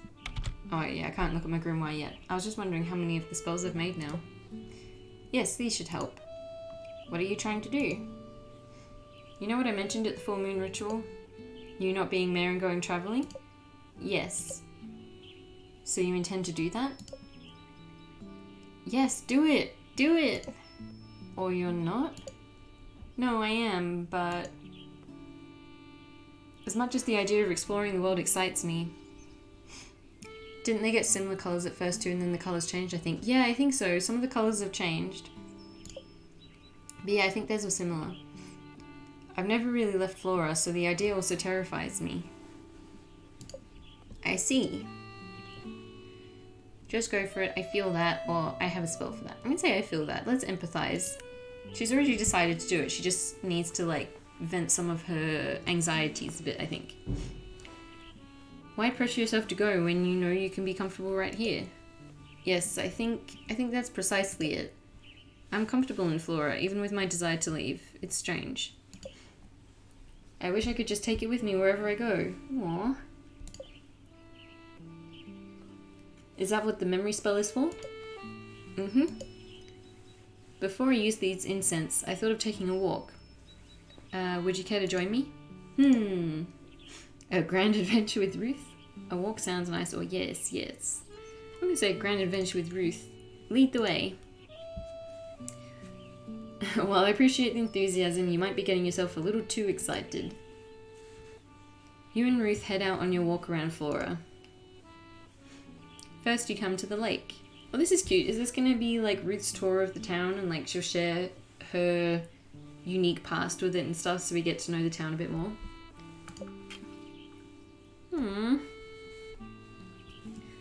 I have many happy memories with my daughter and Nisha here. Both of them are so similar. Oh, we're literally going for a walk down memory lane. They loved running and playing in the water and finding small little critters. I still listen to the crickets and frogs when I come here. The sounds take me right back to their childhoods. Aw, I wish I could take this lake with me wherever I go. But you kind of can with your memories. Ruth just might have given you an idea. Yes, you gave her the memory incense which she can burn when she gets home, but what if you have another tool to help her keep her dearest memories close? Ruth? Yes, Suna? What if I told you I had a tool you could potentially use to take the lake with you? Is this some experimental magic? No, not at all. I've used it before, and it doesn't require magic at all. Oh, is it going to be a photo? It might even improve your ability to use the memory incense. But it's not magic? No, it's more of a sensory tool to help you focus and remember details. Oh, okay. Maybe not a camera. Interesting. What does it entail? You're already an avid walker, so you might already be doing some of these things. The gist of it is being very mindful of your surroundings. When I find myself in a place I want to remember, I use my senses to create a sort of snapshot. You can do this by focusing on one sense at a time. Does that all make sense? You're right, it is something I've somewhat done on my walks before. I've never actively tried using my senses to create memories, but I think I'd be willing to try. Great, how about on this walk we do some practice then? That sounds like a good idea. Since we're already at the lake, let's try focusing on one of our senses here. Let's start with... smell. Smell's meant to be one of the best ones for remembering things, I think. The game peppers in some interesting ideas, love it. Yeah, I hadn't thought of that. I thought she was literally going to suggest taking a photo and like making a little photo album to take with her or something. But this is cute. So I focus on what I can smell. Yep, I think closing my eyes helps with this. Okay. Ruth closes her eyes and takes a deep breath. You too? Yeah, that was what I thought, but then like... this senses idea is quite nice because it's something that she can do, like MC said, while she's walking, and I think maybe I guess like with a photo album you still got to like carry that with you, whereas with the memory thing it's just in your head, it's not extra luggage. And I kind of want to try it next time I go for a walk. Or I thought she'd suggest a photo album or a bottle full of lake water. Yeah, I thought that too, that she was going to be like, let's dig up a bit of soil, or yeah, like you said, get some lake water. I think I can smell the lake. Maybe it's the algae? It has an earthy smell, but it's not bad. I can also faintly smell what Jean's baking at his cafe, but there's also the smell of cut grass. This is a lot to take in. Yeah, it can be, but don't worry about trying to hold on to everything just yet. I find it usually takes a few sessions to complete a snapshot. Next time I go for a walk along the creek near my house, I'm going to try this. Although I can't go for a walk along my creek at the moment because it's super flooded. It's more like a river at the moment, and the path... there's like a trail that goes along the creek that you can walk along, and it's completely submerged in water at the moment. Because we've just had so much rain in Melbourne lately. Thankfully, the creek near me is like pretty low down. Like the banks are pretty steep. So even though it's really flooded, it's not going to affect any of the buildings, at least not the ones near me. But like some other rivers around Melbourne have gotten really flooded, and like hundreds, I think, of homes have been destroyed by it. It's still flooded. I saw the photo you shared. Yeah, I think it's gone down a bit, but I just got another flood warning today, so I guess it's still pretty bad.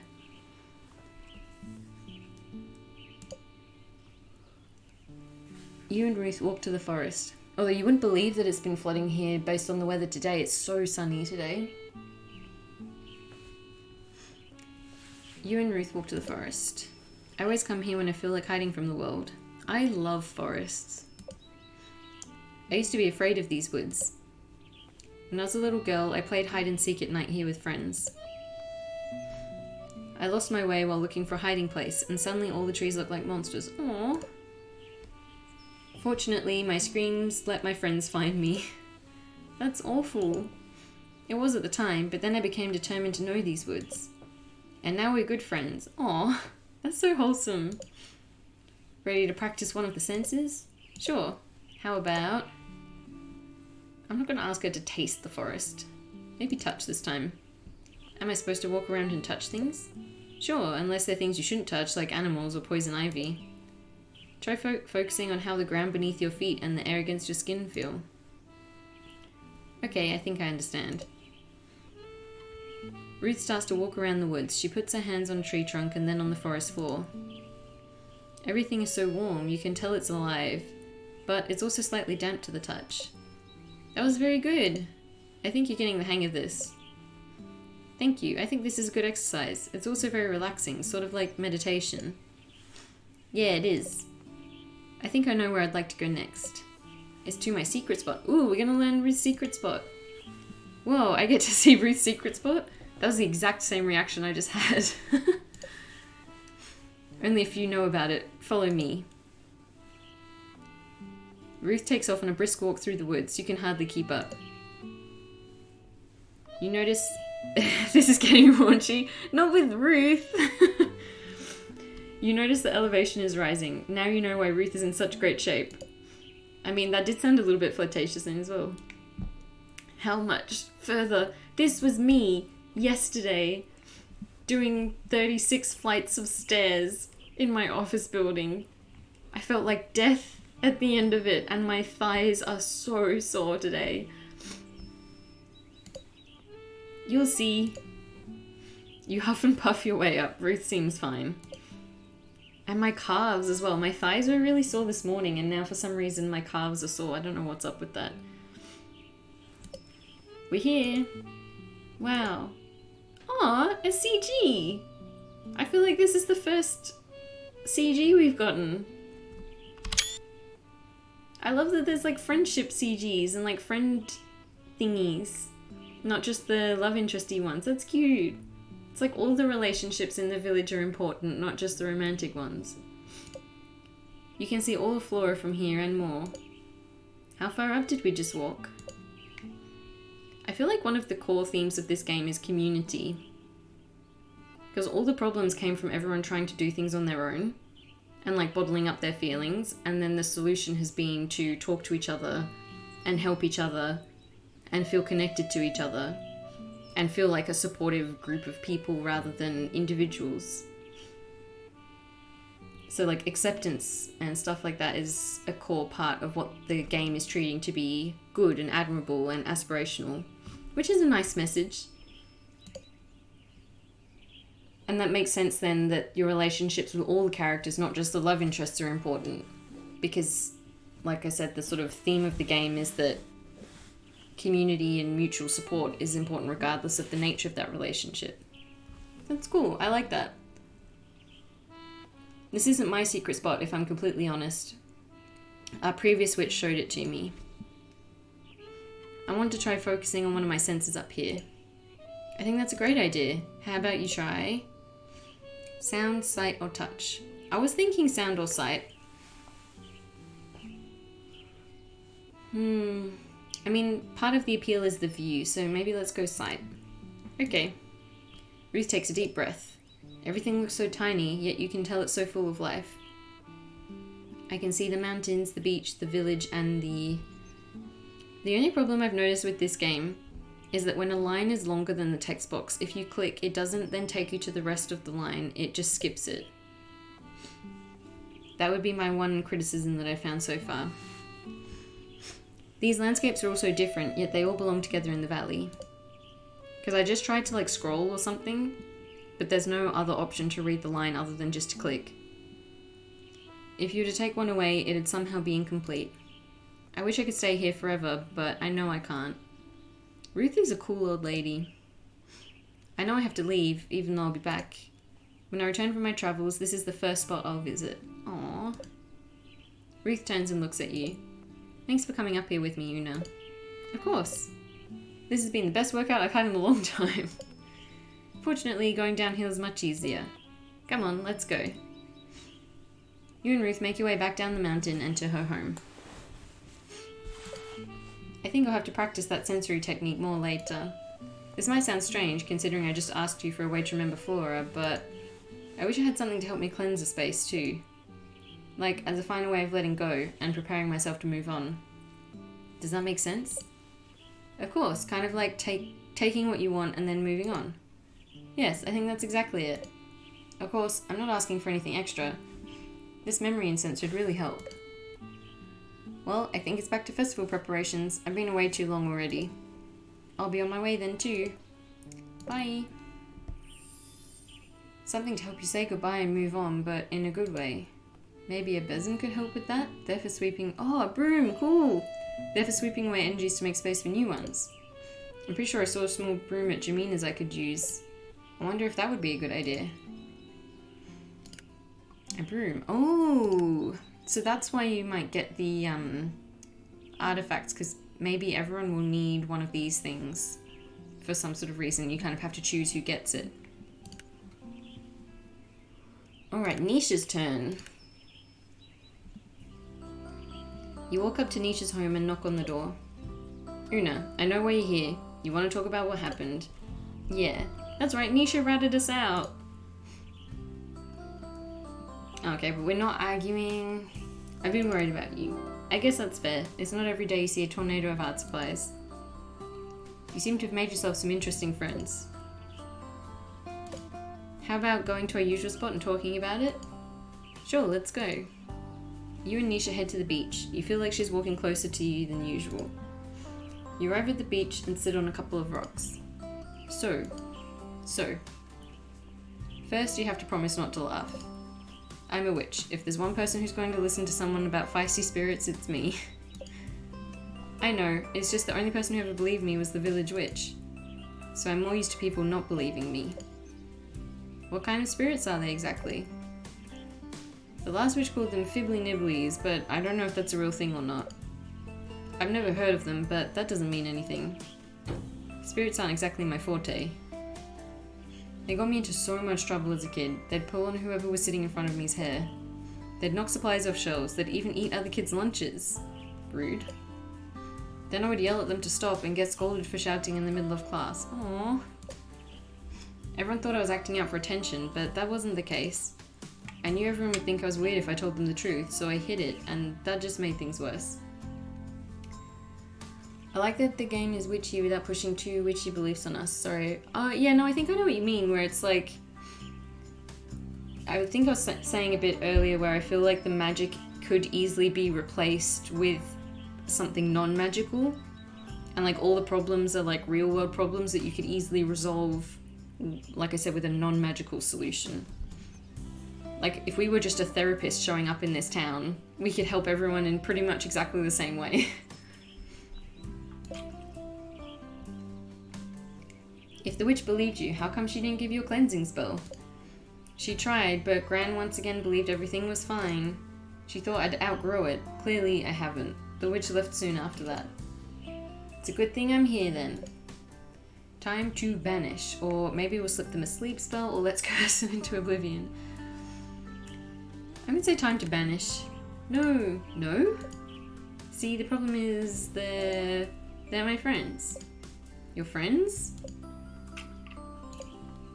But they ruined your childhood. Yeah, they got me into a lot of trouble, sure, but they're the ones who introduced me to art.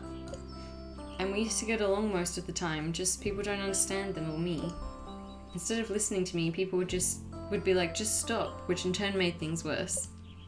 Okay, now I'm lost. This is turning out to be story time with Nisha, isn't it? You notice Nisha fidgeting a lot with her hands. She must be feeling nervous still.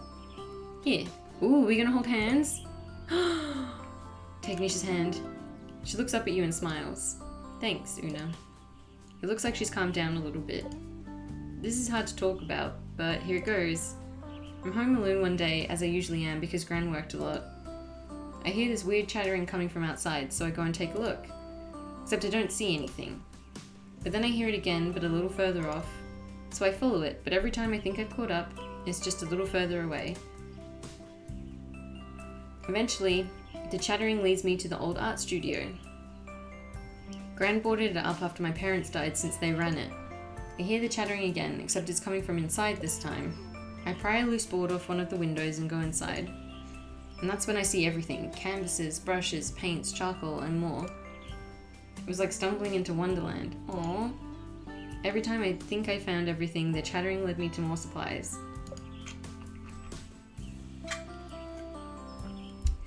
Before I know it, it's night, and I've created all this stuff. That's when I hear Gran and a group of villagers enter the studio. It ends up they've been looking for me. I hide, thinking I'm in trouble, but no, Gran is just happy I'm safe. I swear I saw a tear go down her face as she looked around the art studio. Aww. The only tear I've ever seen from her. Yeah, there's a lot of like hurt and anxiety in this village, and I feel like the best thing that we've done for everyone is just talk to them and like hear them out and be accepting. She then declares that the village will reopen the studio. From then on, I spent most of my time there. And the Fibbly Nibblies? I chatted with them every day while I worked, bouncing ideas off them and stuff. Without them, I wouldn't be the artist I am today. Wow. Now I want spirit friends, or I want to meet them. I've never really introduced them to anyone before. They tend not to like anyone else though. They get jealous easily. Do you think there's anything you can do to help me, or rather us? As I mentioned before, spirits aren't my forte, and you also want them to stick around. I'll have to think about it. I wonder if they're mad I left for school. Could be. Nisha stands up and takes a big breath. Well, that's my story then. Now you know all about the fibbly nibblies. Are you going to head back to the studio? Yeah, I should probably get to cleaning. They should have hopefully calmed down. They tend to after a big blow up. If there's anything I can do, make sure to let me know. Yeah, will do. Well, I should get going now. Thanks again for the chat. Well, that was cute. I feel like Nisha's problem with the spirits, the fibbly nibblies or whatever, is the most like overtly magical one out of everyone. Ooh, Pluto. That is the planet of connection and boundaries, especially in relation to spirits and such. Not surprising considering Nisha's strained relationship with the fibbly... I love the name the fibbly nibblies. Yeah, incorporating something associated with Pluto could help Nisha. Time to write that in my grimoire. So what do we have now? Pluto. So we've got everyone's planet now. You just got to get their crystals, which I imagine will happen over the next 2 days, and then like right at the end before the festival we'll have a chance to like make a gift for someone maybe. So Ruth had the broom. That was her artifact. So we spoke to Mel, we spoke to Ruth and Nisha, so now it's Jeanne's turn.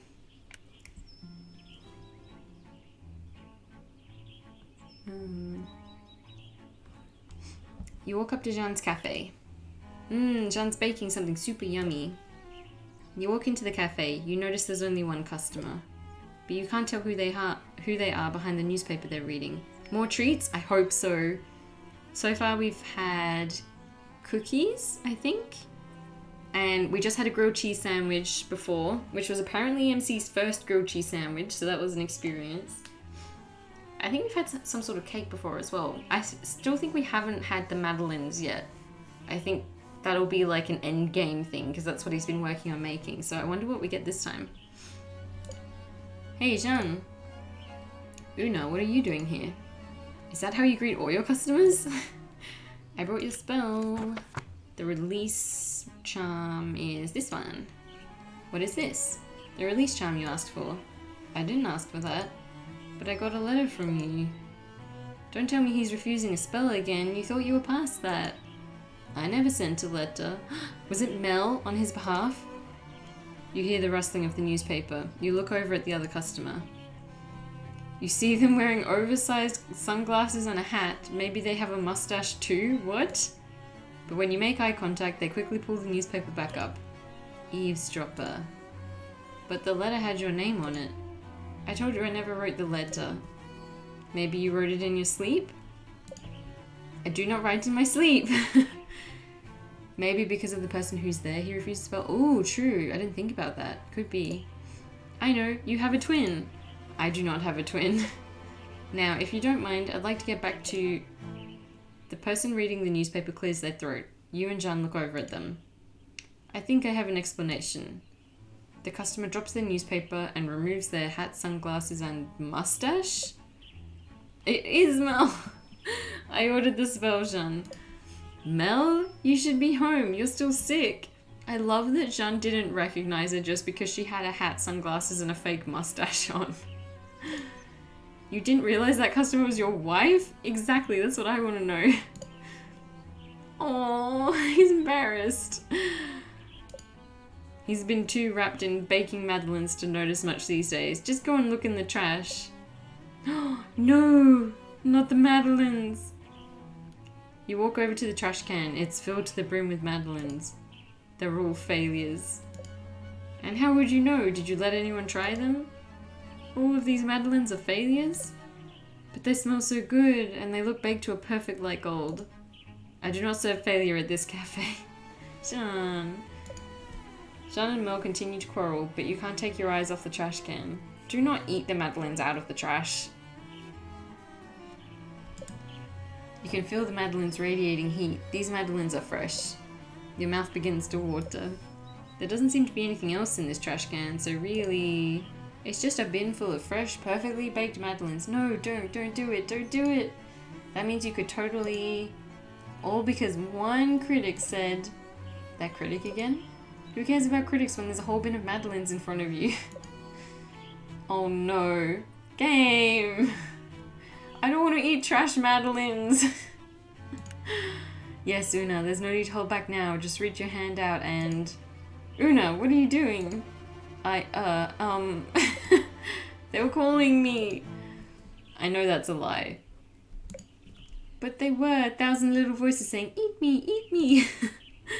Those voices were in your stomach. You know what? Mel's right. This tyranny ends today. She's got a serious face on for sweets. That's relatable.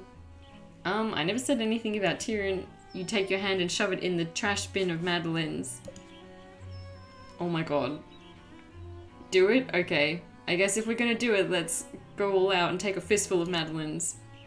You lock eyes with Jean as you shove the fistful of madeleines in your mouth. Who cares that you can barely chew them? They're finally in your mouth, and that's all that matters. You just ate from... My reaction is the same as Jean's right now. What? Does that bother you? Next thing you know, Mel shoves her hand into the trash bin of madeleines. No! Locks eyes... Oh my god. Locks eyes with Jean and shoves the fistful of madeleines into her mouth. His face, I know. She coughs from hardly being able to breathe, but she stands proud in her defiance. You both just ate. You try to keep your eyes locked on Jean, but this buttery flavor, this light fluffy texture, like a delicate cloud of, am I in heaven? This is pure bliss, or magic? This is true magic. I'm gonna say the magic one. Jean, these are truly... You see Jean's expression change from horror to Jean. Worth it? Yeah. Let's make some tea. Can you make fresh madeleines though, so we don't have to eat bin ones? Jean runs off to the kitchen and brings a tea tray. Let me grab a platter for the madeleines. Mel grabs a platter, puts the madeleines on it, and brings it back to the table. Jean, you simply must serve these at the festival.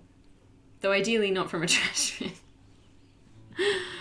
Oh, I really hope that bin was clean. I would never... I don't care how good the sweets look. I would not be able to eat from a trash bin. How could you ever think these were bad? He probably cried in the kitchen. Aww. Jean and Mel look at each other. There was a critic who came to the cafe. I didn't know he was coming until a few hours before. So I rushed and baked some madeleines along with a few other things. But while rushing to get everything, I forgot about the madeleines and let them bake too long. Oh no. The next day, he said my dry madeleines revolted him in his review. What a meanie. I see. But that's the only negative review Jean's Cafe has ever gotten, isn't that right? Wow, really? That's impressive. Exactly. That's why I ordered the release charm. You ordered the spell? That explains the weird letter. Mel, I just wanted you to move on from that one single critic who caught you on the wrong day. I did not even pick up that the letter was awkwardly, weirdly worded or anything. Honestly, he probably knew that when he wrote that review. When I had my issues in the city, you had the idea to move out here so I could be happy. So I could get away from all the people who didn't think I was capable. I realized how much of a sacrifice that was for you. This charm is my way of telling you not to let those kinds of people get you down. Aw, they're such a good couple. I like them together. They're very supportive of each other. You're so talented, Jean. It's not worth spending your time on people who think otherwise. True. Thank you. Aw, I think that's the first time we've seen him smile. Is Jean smiling? I suppose you won't be needing that curse. Curse? What curse? Cosmopolitan says only the most advanced witches should perform curses. And Una, you're still a witch in training. No, I don't think so. I should start preparing the ingredients for the batter. Yeah, we said that if he got any negative reviews that we'd curse the critics. I'm going to lurk from here on. Thank you so much for showing up and chatting. And thank you for lurking. That way we can make it a day or so ahead, then bake all the madeleines the day of. We can serve local tea blends along with them. Yes, I think that's an excellent idea. Let me write that down on my to-do list. I have a meeting with the vendors coming up, so I can mention it then. It won't be too much work? Not at all. Mel raises her cup of tea. To the festival. To the festival. To the festival. Jean and Mel chug the rest of their tea. Chug? Who chugs tea? Let's do this. Yes. Suddenly, Jean and Mel take off, leaving you at the table. But you overhear them talking. You know, maybe you should consider writing that cookbook you've been thinking about after the festival. I keep all my recipes in my head. Jean memorizes all his recipes? But maybe writing them down would be good. Also, please go home and rest. Fine. See? Power couple. Hey, doesn't Jameena's shop have an old journal? I bet Jean could use that. True. And I could enchant it for him too. I wonder if that would be a good idea. So far I've been recommended the journal and the broom. I wonder who the others are for. Oh, Devin likes tea. Mel could maybe be the hourglass to like stop her from working all the time.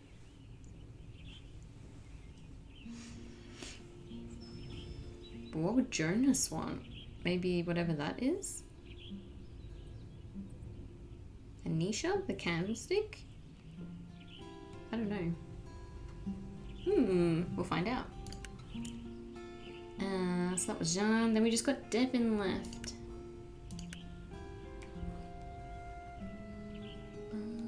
Music is so pretty. You arrive at the studio. You don't hear any music coming from inside though. I wonder if Devin is actually in there. You open the door and see Devin sitting by the window. Una, you're here. Devin runs over to you. Do you have it? Do you have it? I do. Whoa. I assume you mean the spell. A confidence incense. Yes, this looks perfect. So you've got a song written then? Yeah, I do. After all the community talk at the full moon ritual, I thought talking to some local musicians would help. So Mel introduced me to some of them. Good. I love Devin's hair. After I finished speaking with them, I sat down and just wrote and wrote and wrote. Things finally clicked? Yeah, I'm sharing it with Mel and Ruth today. But I wanted you to be the first one to hear it. Aww. Really? Even with everything that's happened, I could write this song because of you. But no more runes, okay? Yeah. That's probably for the best. Yes, yes. If I start to panic, I want to figure out how to work through it. Oh, good for you, Devin. But not force my way through it, if that makes sense. Yeah, I get it. So you want to hear it? Of course. Show me your masterpiece. Just let me get comfy or rock on, my friend. Show me your masterpiece. Well, I don't know if it's a masterpiece, but I'm pretty proud of it. I bet it is. I bet it's great. Devin takes a seat and brings out their guitar. Another CG! As they do, suddenly you feel transported somewhere else. Sitting around a fire with old friends, a bright sunshine-filled garden. Oh, and you can hear the music. You can taste something savory. Perhaps it's a stew?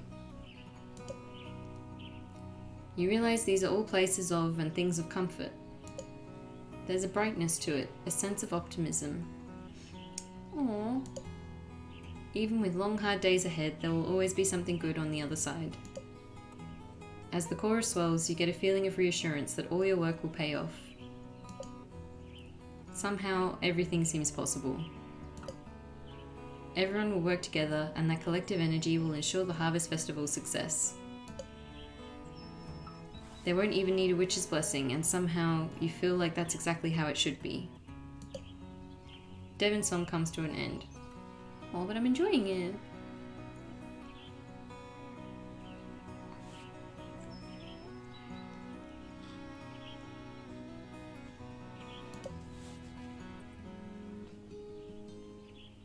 They take a deep breath.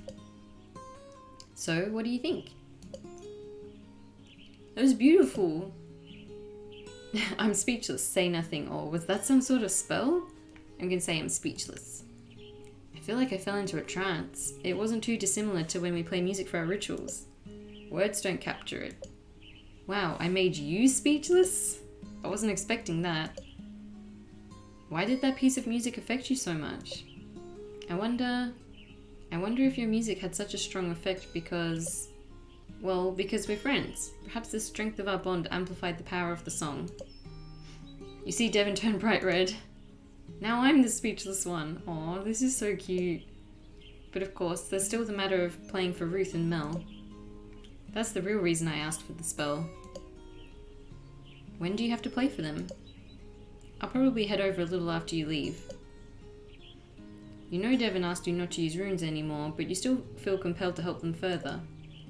Devon said they wanted something that would help them work through their fear. Perhaps there is something more you can do. Devon, have you ever heard of countdown mediation? I don't want to risk the confidence spell with any other magic. It's not really magic. I think it meant to say meditation, not mediation. It is one of the techniques witches use to quiet the mind before performing magic. I don't see why a non-witch couldn't use it too, especially before something like a musical performance. Of course, we only have to try it if you want. I like this. So after we had that talk at the full moon ritual about magic not being able to solve everything or whatever, now when we've talked to people, we've given them non-magical solutions to things as well, like Ruth with the memory technique, and now Devon with this calming technique as well. That's cool. Devon looks apprehensive. You can't blame them either. How much experience do you have with this? In all honesty, it's one of those things I probably need to practice more. I know the basic principles, but I'm not always successful in pulling it off. But I think it'll help the effectiveness of the confidence incense, and increase your confidence in general without the spell. Let's try it then. Maybe this is the kind of technique I've been looking for. Alright, let's get started then. You take the confidence incense and light them. You take a seat across from Devon. Let's close our eyes.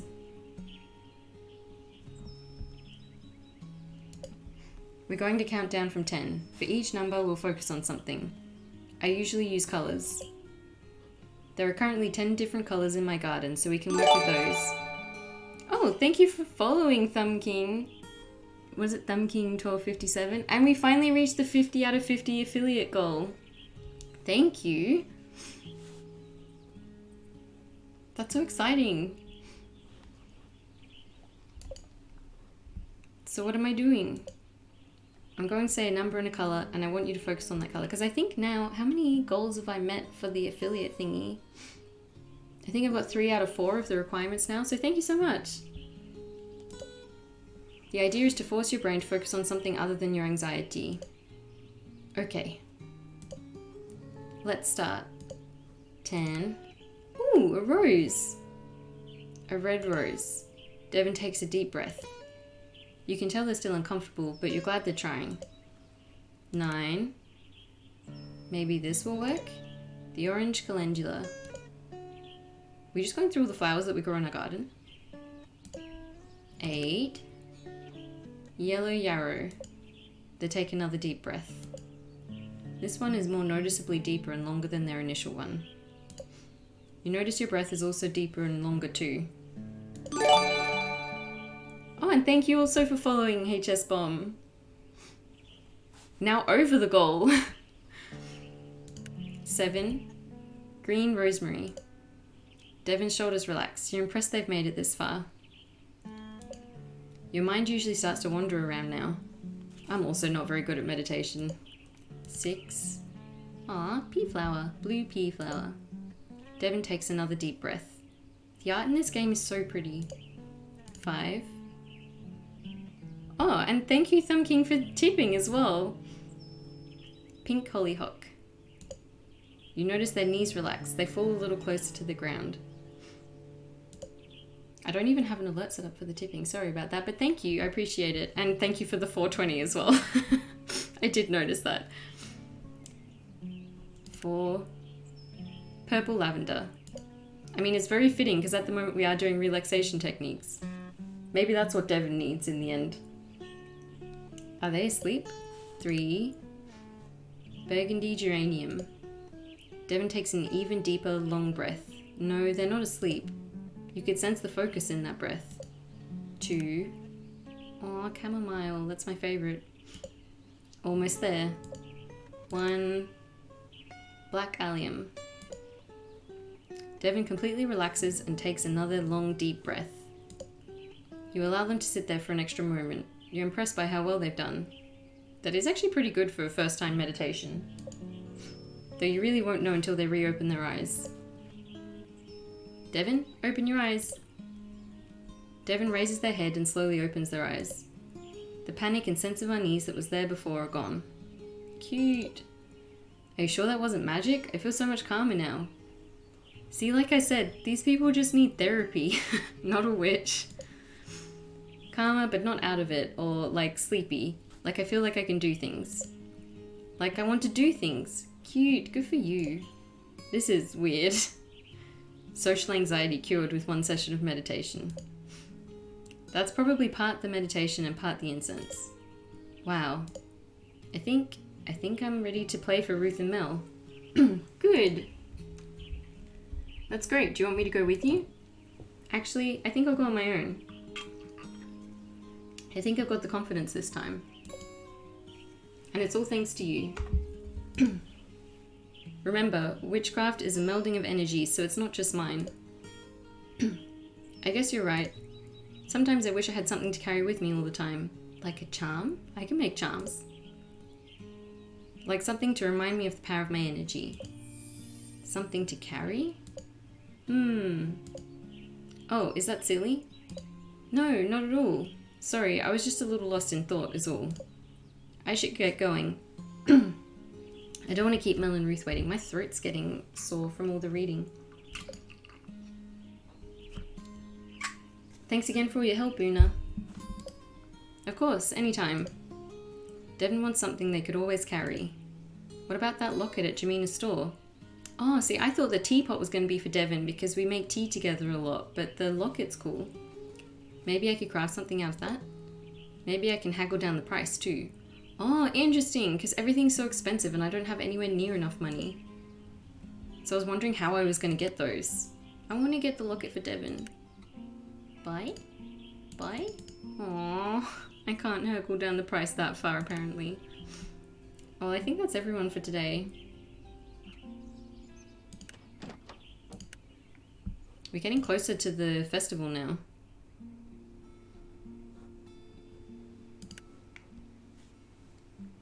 And Ramsey doesn't have anything. Bed it is. Yee, festival. Yeah, I know. So soon. What does Ramsey have today? Another crystal? Fun romance happens at festivals? Yeah, that's what I'm thinking. And I had a look at the achievements on Steam and it looks like if you don't want to do the romance options, you can have like friend dates with them basically. Which is cute. One crow treat coming up. This place really does have a lot of crystals. What is it this time? Yeah, where is Ramsey finding these crystals? Ooh. Is that pyrite? No, selenite. Cool. This crystal always reminds me of the moon. True. What a lovely shade of white. Definitely using this later. Thanks again, Ramsey. That means I've got another crystal I can put on my desk. What have we got left? Oh, that's right. Cute. Actually, I kind of want to put it there, though.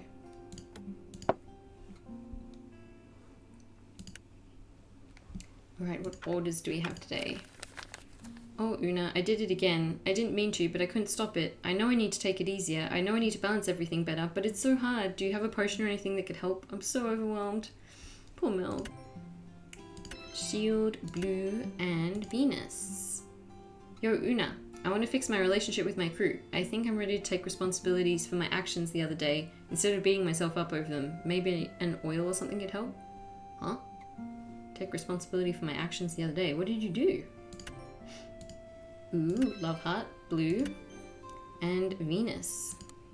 Because it's self-love. Hey, Una, I want to figure out how to talk to the Fibbly Nibblies, but they're too strong. I know I need to figure out how to change things between us, but I need to know where to find answers. Do you have an oil for that? Probably. And a sale! Whoa, big discounts? So I'm going to be able to buy an item for someone. Yeah, talk about perfect timing. I don't think I'd be able to afford Jamina's antiques otherwise. And there are some items I'm thinking of crafting. I want to get the locket for Devon. I'm not entirely sure yet. I'm still figuring them out, but I'll make sure to tell you when I know. Chair, it's getting more creaky.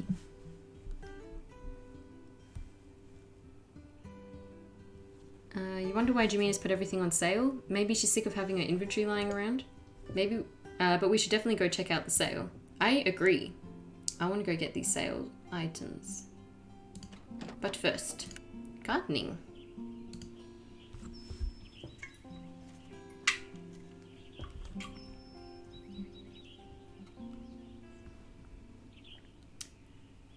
Today is a gathering day. Cool. I haven't really had to use the fertilizer yet, except for one plant that I forgot to water.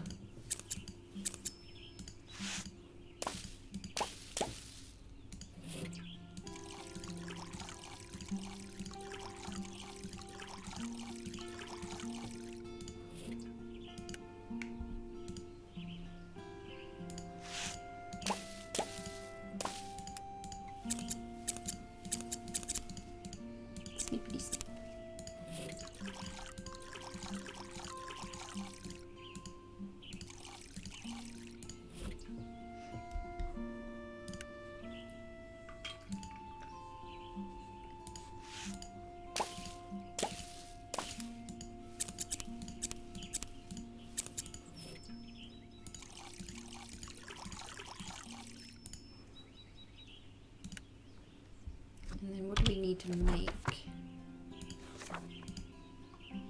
Potion, oil, and oil. So we need to go to the store. Oh. Oh, did you get my letter? Does that mean you're here to buy my antiques? I sure hope it is. I'm thinking of doing a bit of rebranding after the festival. Maybe something like Jamina's Common Goods. Nothing exciting sold here. Not that I'm not glad you've been a loyal customer during your stay, but I need more than one customer to keep this shop open. That's enough of me. Enjoy the low prices. I will, thank you. But first I do need to get a bottle for the potion. And it was 2 oils, right? Or was it 2 potions? I can't remember. Oh, wait. Everything is so cheap. Wait, can I get one of everything? Oh, there. I was thinking I was going to have to like choose one thing. But I'll get the locket and the broom and the journal. Can I afford all of them? Hell yeah. In that case, I'll get another potion thingy just in case. Achievement unlocked, shopping spree. I did get one of every antique. Because I can't remember if it was 2 potions or 2 oils.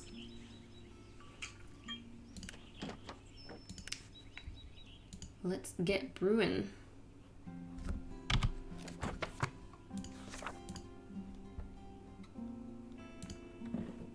So potion is that one. And plants, we need rosemary, blue pea flower, and hollyhock.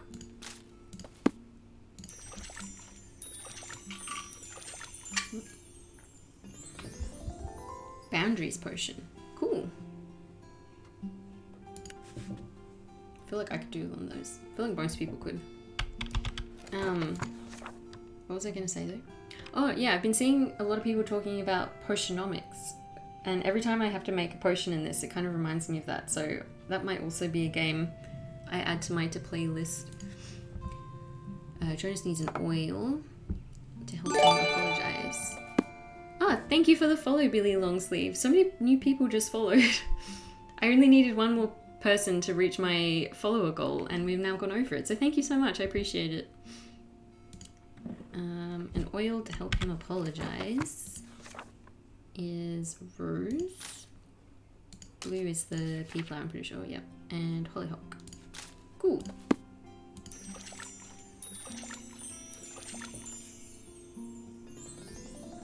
Forgive oil. That is so pretty. I feel like I probably said this before, but if they made these like potions and charms and like sold them, I would 100% buy them. They're very cute. Like even if they made them as like perfumes and things instead. Keep crafting. What's the last order for Nisha? An oil. There was two oils. And rosemary. geranium, and allium. Cool.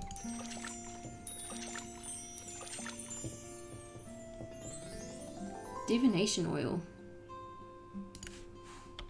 I want to see how many have we done now? Have we done all of them?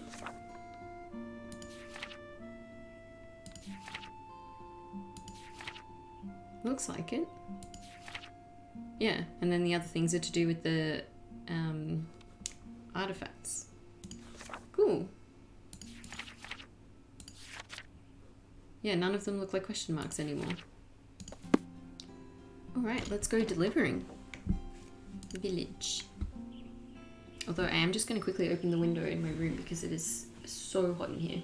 Miyabi.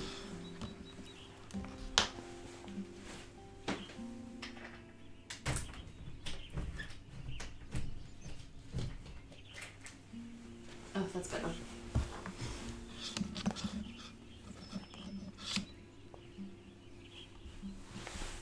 Alright, Ruth. But if we've made all the potions, I wonder what we're going to be asked to make for the remaining days before the festival. You approach Ruth's office. I wonder how the memory incense went. It seems like Ruth found the walking meditation helpful too. The answer to everything so far seems to just be meditation. You knock on the door. Ruth, are you busy? Una, I'm busy, but that doesn't mean I don't have time for a chat. Oh, I can feel the breeze coming in through the window. That's so nice. You should have done that before.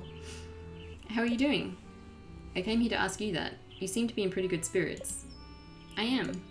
I woke up this morning full of energy. Perhaps our little trip up the mountain helped with that. Have you used the memory incense yet?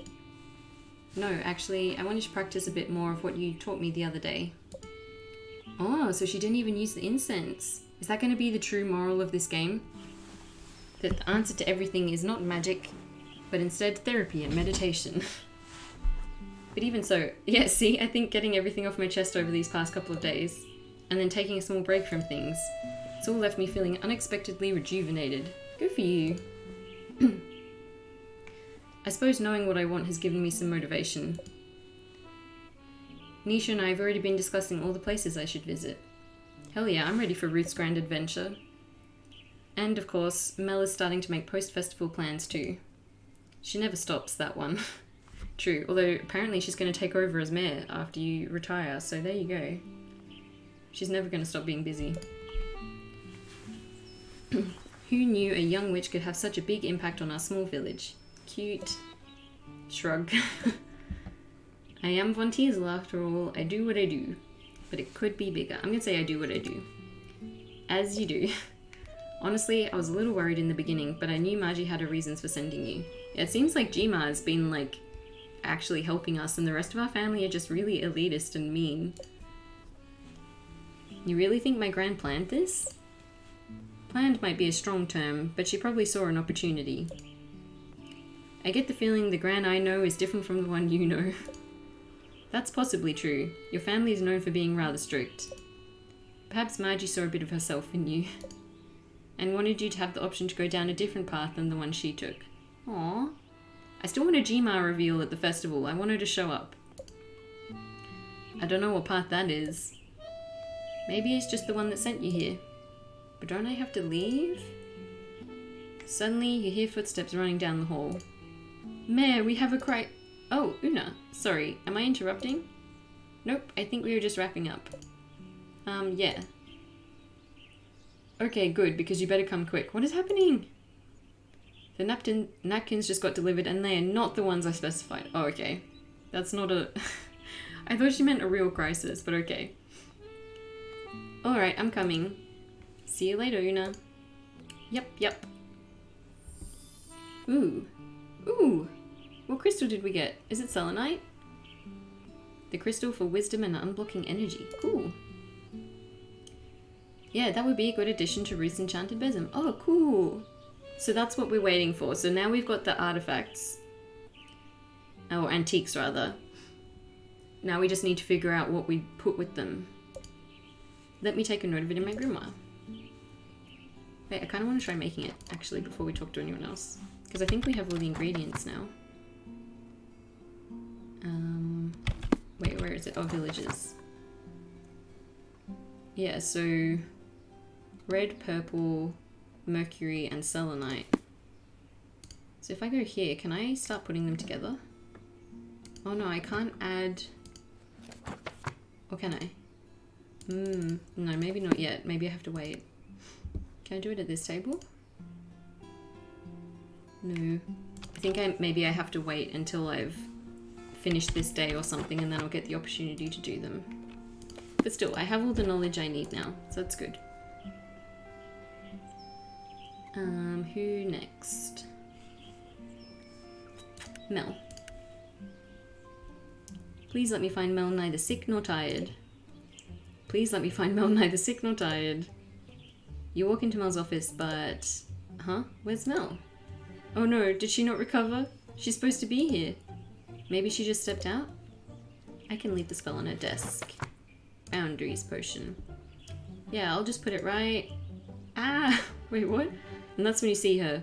Mel crouched underneath her desk, muttering something to herself. Is she okay? I did it again. I woke up today and told myself I wouldn't do it, but I still did. At least she doesn't look sick anymore. Another Cosmopolitan ritual? No, I said yes to everyone. I said I would handle everything, and now here I am, overwhelmed again. That is very relatable. I can't get sick. I need to sleep. The festival preparations won't go well if I don't stay well. True.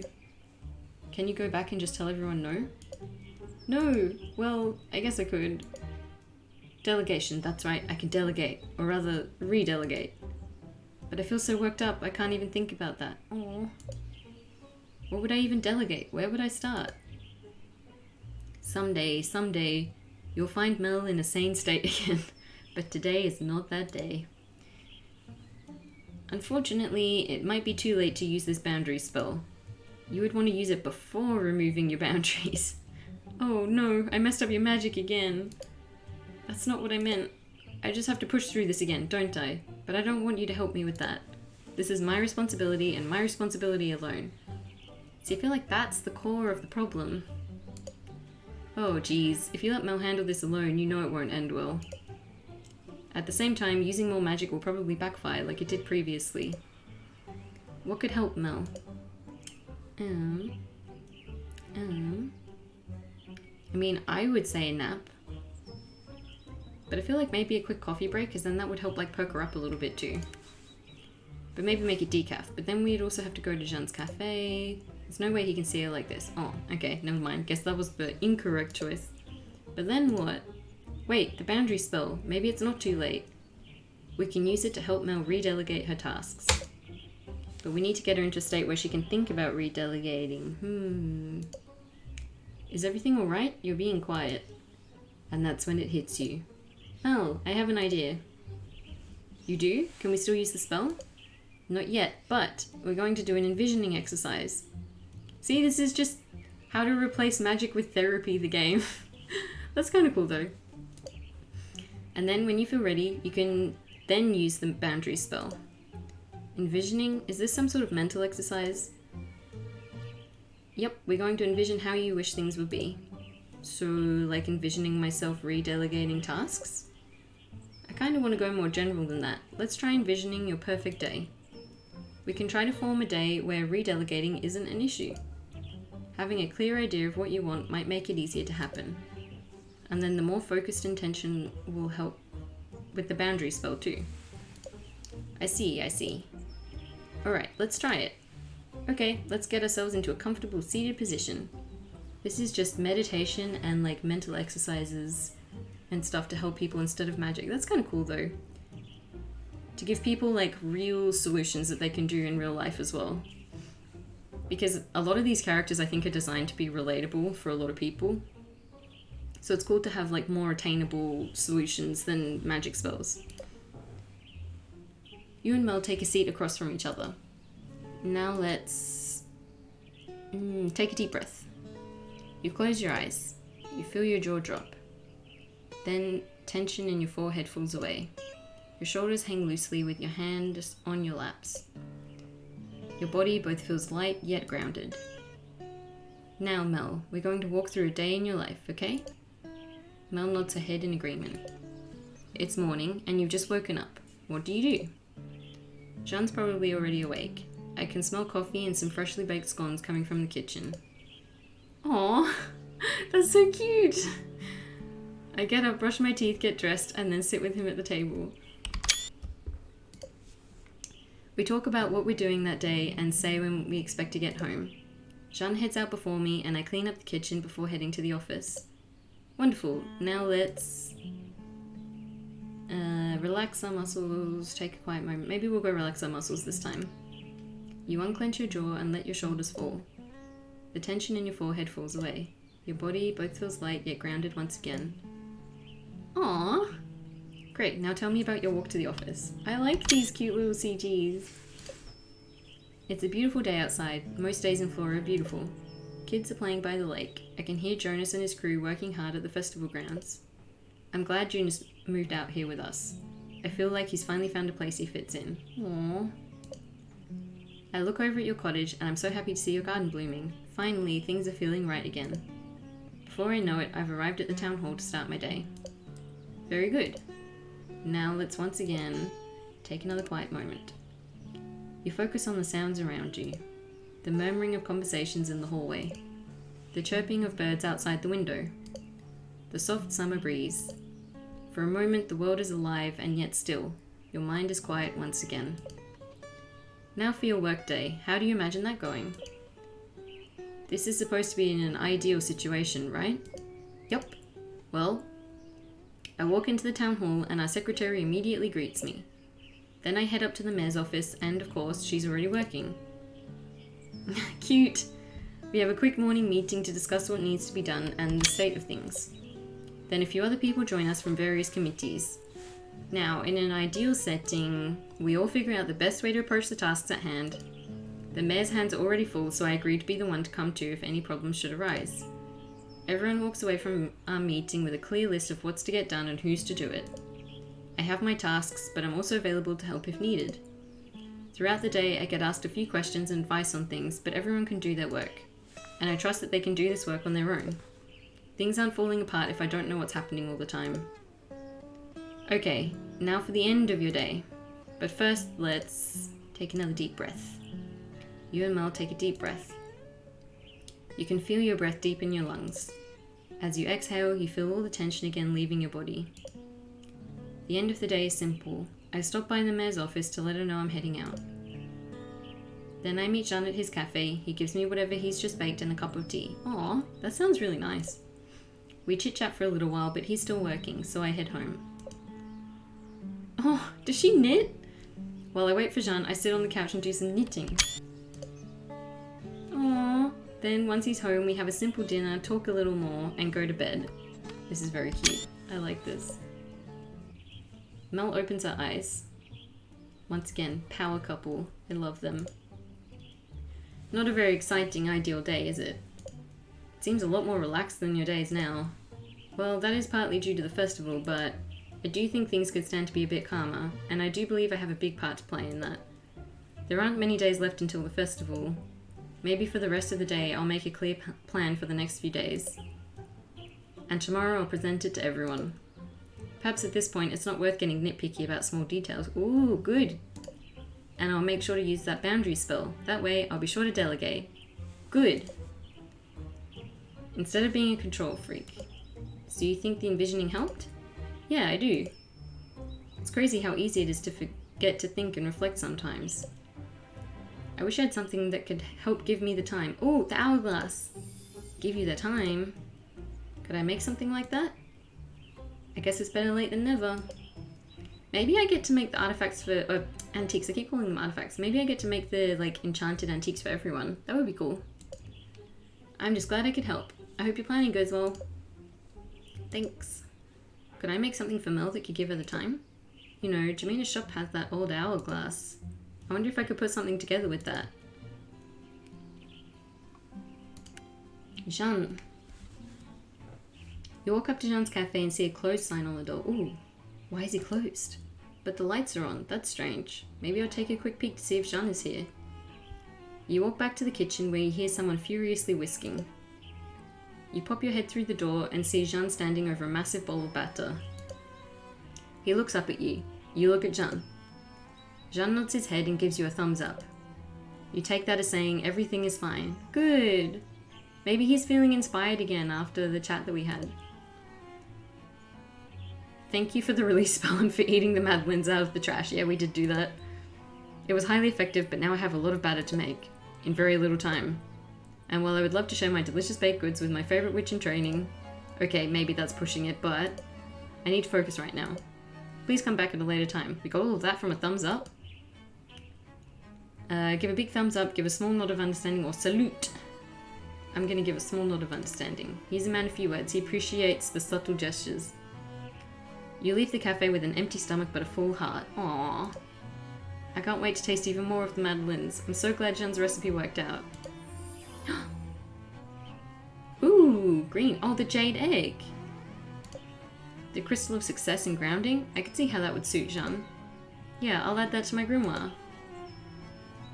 Ooh, so we have crystals for 2 now? Yeah. Alright, Jonas. Jonas now has a dog, and I'm very excited to see them again. You see Jonas and Caesar at the festival grounds and walk over to them. Hey, Una. Oh, there he is. Good boy. You got that spell I asked for? Let me see. Yep. Forgive. You hand Jonas the forgive oil. You can tell he's feeling apprehensive about it. You worried it's going to backfire? No, actually. I'm just afraid it won't work at all. What if my crew doesn't forgive me? They will, they love you. Or even worse, what if they forgive me but I lose my temper again? Then it means using this spell is pointless. Yeesh, if Jonah is this worried about the spell, it really won't work.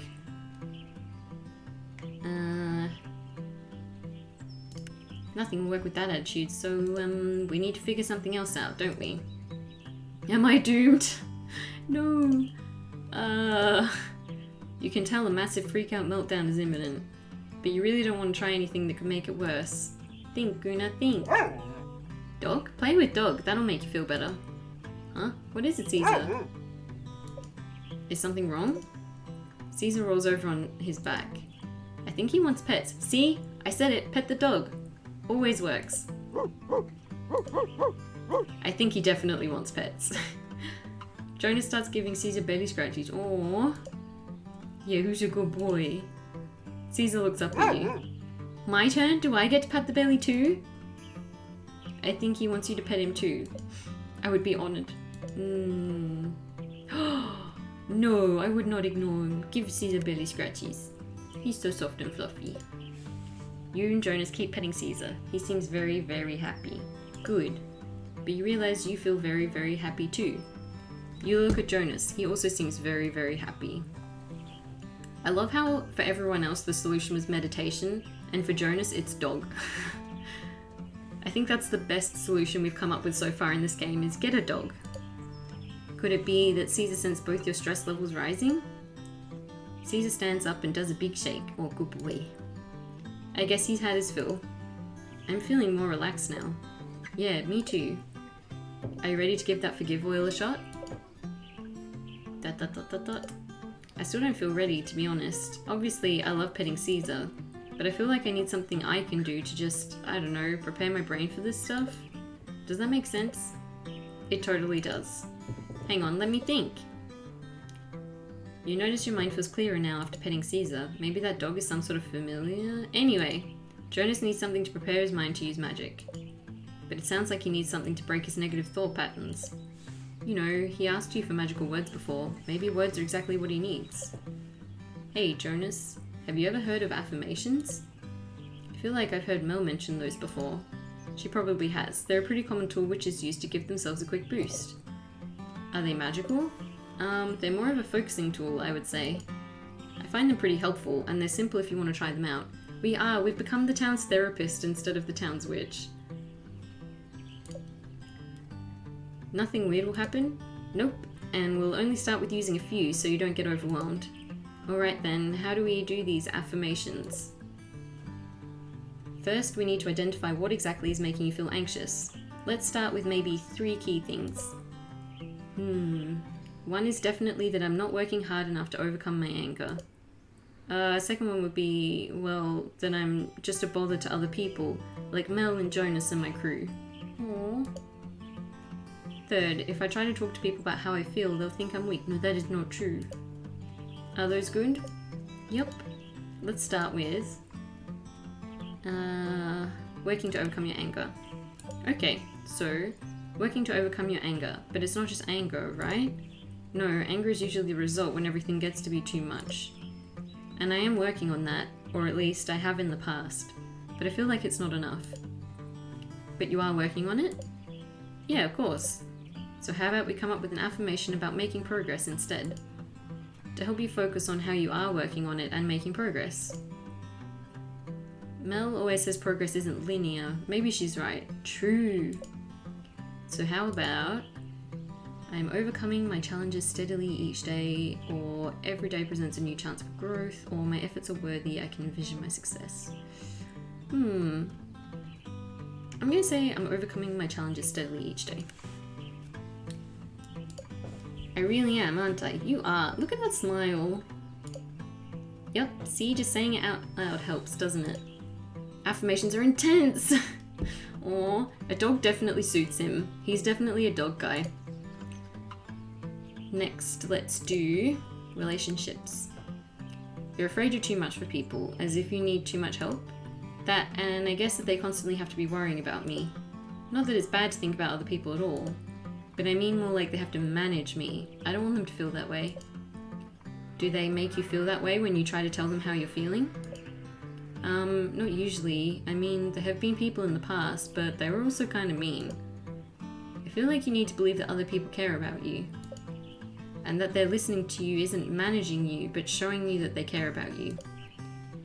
Yeah, maybe. So how about I am loved and valued by my friends and family. People admire and respect me. I am worth it. I recognize my worth. My life's full of love. I'm going to say I'm loved and valued by my friends and family. I've been choosing the first choice for a lot of these. Wow, saying that out loud feels weird, even though I know it's true. Or then you just need to practice until it doesn't feel weird. Yeah, you're right. And lastly, communication. You're afraid that if you tell people how you're feeling, they'll look down on you. Yeah, like I'd be a terrible leader, or that I can't handle anything in general. It catches people off guard that I get overwhelmed and need time to cool down. I like being around people, but sometimes it can get to be too much. But I also know the only way for people to know that is for me to tell them. Thank you for the follow, Malik Rush. So many new people today. Thank you for following, I appreciate it. I like to believe people are more understanding than I sometimes want to give credit. But there's always that fear, you know? I guess if I tell them and they still don't listen, then maybe it's not my problem anymore, though. I don't know. I feel like an easy affirmation for that is, you've told us about all of your problems the whole time that we've been here, and we still keep coming back to hang out with you. Let's try an affirmation saying your wants and needs are valid. You're right that some people will respect that, but others won't. But that doesn't change the validity of your wants and needs. How about we go with something like, my needs are valid, communication is a strength, I'm worthy of being heard, listening is a form of love, or my wants and needs are the keys to my success. I'm going to say this one, I'm worthy of being heard, listening is a form of love. That sounds nice. Jonah seems taken aback by his own words. You have a good feeling about this affirmation. Yeah, I like that. Great, we've got 3 affirmations. Let's go over them one more time. I am overcoming my challenges steadily each day. Now the second one. I'm loved and valued by my friends and family. And lastly, I'm worthy of being heard, listening is a form of love. This is so wholesome and cute. I feel like I can already feel my mindset changing by just saying these 3 affirmations today. Just imagine how they'll make you feel with even more practice. When you feel ready, go ahead and use the forgive oil too if you think you still need the extra push. Thanks a lot, Una. You know, Mella's always burning candles and stuff when she does her thinking stuff. I wonder if she'd let me borrow one when I'm practicing. Maybe I should just focus on these affirmations first. Candles. Ooh, so he's the candle stick holder. What, is it a bad idea for something? No, not at all. It just got me thinking, but it's nothing. Well, I should get going. Of course, make sure to let me know how those affirmations go. Will do. A candle. Pretty sure the shop has the old candle holder. I could probably put something together for Jonas using that. I think I already bought them all, didn't I? So let's go talk to Nisha. You approach the art studio and you hear what you think is Nisha pacing back and forth. If you're not going to let me work, I don't know what to do. She must be fighting with the Fibbly Nibblies again. I better get in there. I wonder if we'll find out what the Fibbly Nibblies actually are. Una, I'm at wit's end. Do you have that spell I asked for? Let me see. I do indeedy. Perfect, divination oil. This should let me talk with them, right? Not entirely. Also, I wouldn't recommend trying that again after our last attempt. You do have a close relationship with the Fibbly Nibblies, but that relationship is too strained to confront them directly without an experienced witch. Then what's the point of this oil? I feel like I'm almost there with figuring out this community mural project. Is there any way to figure out what to do without talking directly to the Fibbly Nibblies? Is there a way? I should just yell at them some more, ignore them until they crumble, or fumigate them. I don't know, none of these options seem particularly good. Maybe fumigate? No, it should be something you have experience in doing. You don't want the Fibbly Nibblies to destroy the studio again. Maybe you could figure out what to do, but not at the studio. Safely away from those spiteful spirits. You did sense Nisha's desire for the divination oil from her letter. Is there a form of divination you could do? That's it. Oh, that's right, we can do tarot readings. Is this something you can actually do? Of all the forms of divination, it is the one I'm most familiar with, yes. Of course, I'm still learning, but there aren't consequences with tarot readings. Well, at least nothing like spirits wrecking your art studio. Let's try it then. Where do we get a tarot deck though? I already have one, haha. I have one at my place, we can do it there. We're inviting her over to our place? That's so forward. Oh, thank you for the tip as well, Mola Crash. Thank you, I appreciate it. Let's get going then. You and Nisha make your way to your home. This is the first time we've had someone in the village come back to our house instead of going to theirs. Wow, I haven't been here in ages. It still looks the same as I remember it. Yeah, I didn't bother to change anything considering I'm not here for that long. Well, that and I kind of like the place already. True, it is very cute. I keep my deck on my altar. Let's do the reading there. You and Nisha stand over the altar. First, let's apply this oil. Okie dokie. And then let me shuffle the cards to cleanse them of their old energy. Ooh, we actually get to do the tarot reading. That's cool. You take the cards in your hands and shuffle them a few times. So, how does this work? First, we need to decide what spread we want. I think a 4-card spread might be best.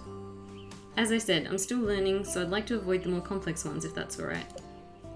As long as I get answers. I think of it more as guidance than answers. Let's just get started.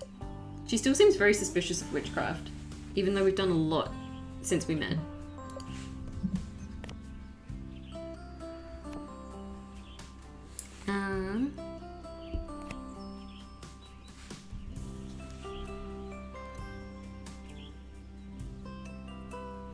The first card will tell us the problem we're facing. The second card is the obstacle. The third card is the recommended action to take. And lastly, the fourth card shows the outcome. Sounds straightforward enough. Oh, phone is buzzing, sorry. Ah! What is happening to my phone? Okay, cool. Well, we see if that remains true once we flip the cards. Let's see what the first card is. Ooh, the Magician! I love these cards! Bung bung bung, that's my computer calendar making noises again. I said in the first stream I did of this game, I think, that the cards are so pretty that, like, if the devs want to make a tarot deck that looks like this, I will buy it.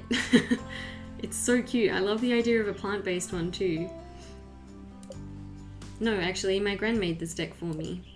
Our family's custom is that the head witch gives a tarot deck to their apprentices once they start training. Oh yeah, that's true. That is actually a thing, like, like according to some superstitions or whatever, you're meant to be gifted your first tarot deck rather than buying it yourself. I feel like I could learn a thing or two from your gran. She's an excellent artist. Anyway, what does this card mean? Oh, hang on just a sec.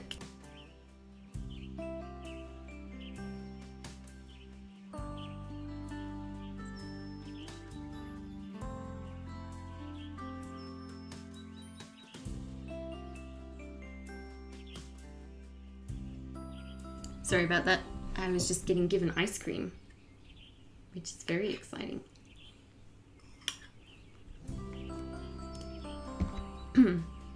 Alright, anyway, what does this card mean? The Magician.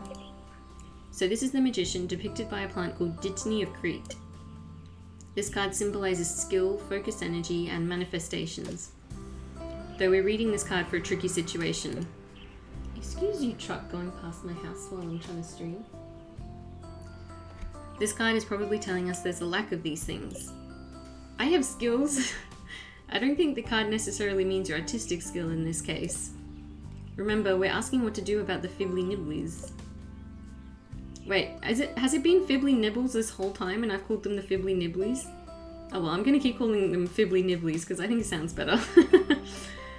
I think in this case, the card is saying that maybe you and the energies are out of sync. Somehow you aren't communicating effectively, so you can't harness each other's energy. What do you think? I guess it's figuring out how to communicate then, but we tried that and it didn't work.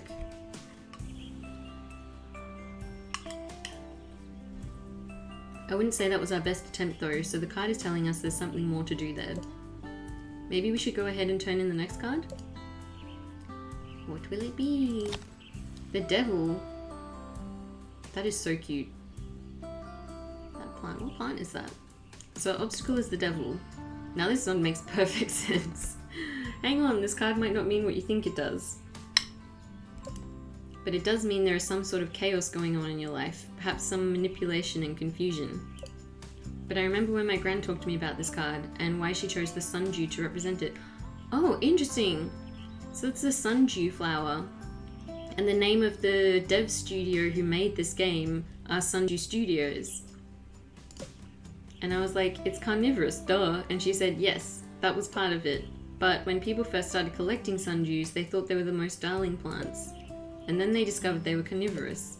Someone exclaimed that sundews were then vegetable wickedness. That's so cute.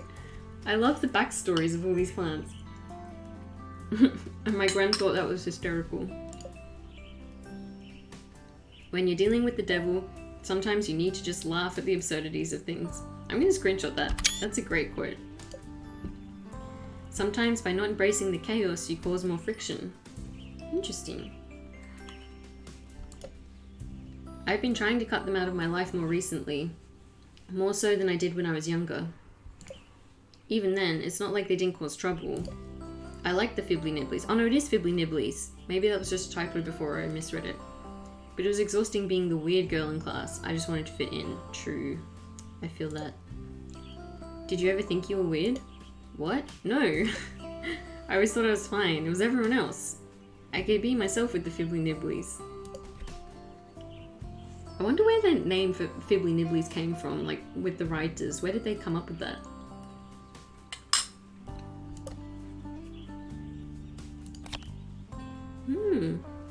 Temperance, that's cute. I like the water coming down off of it. So temperance represents the actions you can take. This is interesting. In a good or bad way? Well, it implies something in your life needs healing. And since this reading is regarding the fibbly nibblies and what you should do about them, it might be that the two of you need to do some healing work, which is a step beyond communicating.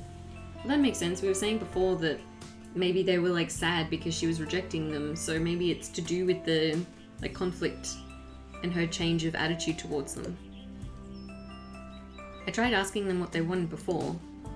I feel like that wasn't the right approach. It might be more what the both of you want. Temperance usually means something along the lines of cooperation and finding harmony. The other curious thing is temperance is number 14, while the devil is number 15. So if you can heal your relationship, you might find harmony in the chaos. Aw. Man, she's way better at reading tarot cards than I am. I actually have several decks, but I wouldn't be able to give a reading this in depth.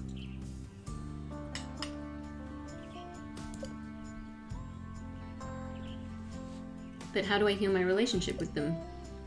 You said you used to play with them as a kid, right? Yeah. Have you tried that recently? No, I mean, I'm not a kid anymore. So maybe it's not playing with them like when you were a kid, but somehow still including them in your life. With their art. You said they're a big source of your creativity, so maybe it's something along the lines of that. Maybe you're right. So what's the outcome?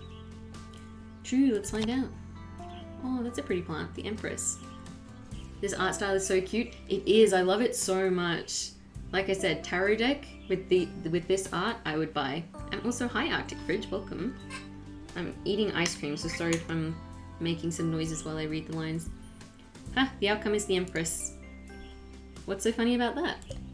The Empress is a card of creativity, uncontrolled creativity at that. It's also a card of nurturing. If there was a card to represent you, I think this would be it. Aww. The Empress. I think I could work with that. That's a pretty great card to have represent you. Imagine if she was like, yeah, the card that represents you is like the Hanged Man or Death or something. But what could it imply for me in the Fibbly Nibblies?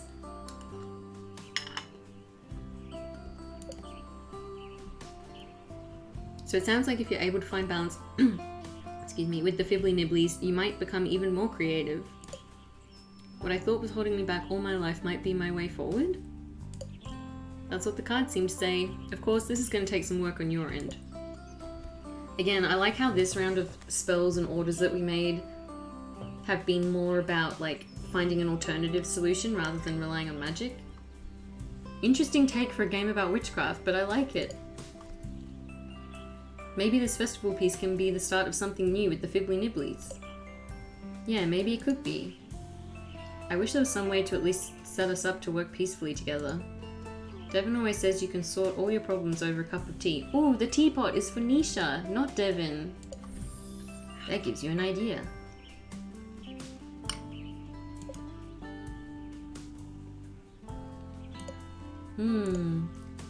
I'm gonna head back to the studio.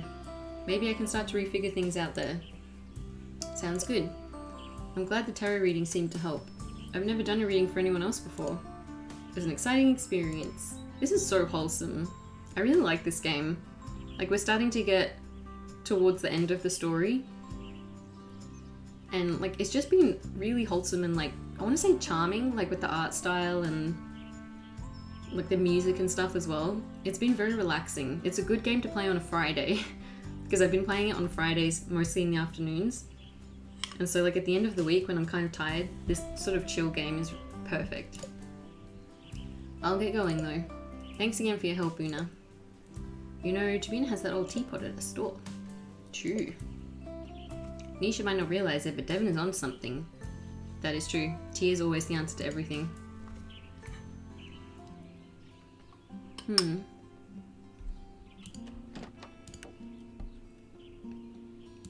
Devin! Speaking of... I wonder how Devin's meeting with Ruth and Mel went yesterday.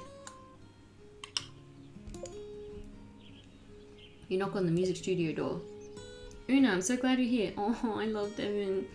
See, soon I'm gonna have to pick who I go on a date with to the festival. And I've been tossing up between Jonas and Devin, but I think I'm gonna have to go Devin. I just love the way they clicked instantly.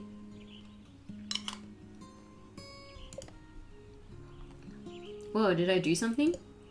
Yes, you helped me big time. The countdown meditation, along with the confidence spell, really worked. Oh, Ruth and Mel love the song I composed. I'm so happy for them. Really? That's great to hear, though I wouldn't give myself too much credit. You're the one who wrote the song, after all. Yeah, but without your help, I would have been too nervous about playing it properly, you know?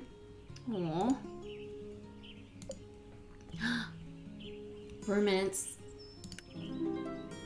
It's true, though. I really don't know what I would have done without you. Ah, thank you for the follow, D-Starfire. Today's stream has been popping off.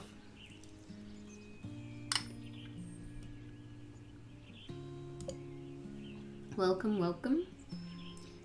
Oh, what I'm going to do without you. Oh no, that's right, because we're meant to be leaving after the festival.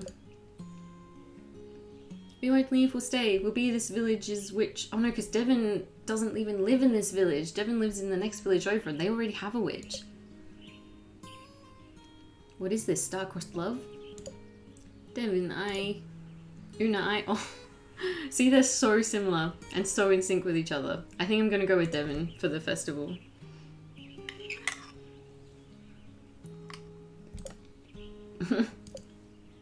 It's just these past weeks have been really great, even with all their ups and downs. I was about to say the same thing. But let's not focus on the sad stuff just yet. We've still got a few days, and then there's the festival. Oh, the ice cream is like dripping on my hand. Whoopsie. What's left for you to do before the festival? Now that the song got approved, the musicians need to practice it. I don't think that'll be too hard though. They all seem pretty skilled. I'm so excited for the festival when we finally get there. Everyone's worked so hard. I also offered to help finalise the lineup and run the stage for the festival. Wow. You're going to run the whole show? That sounds like a lot of work. Or Ramsey and I have a pretty good act. I feel like that is a disaster.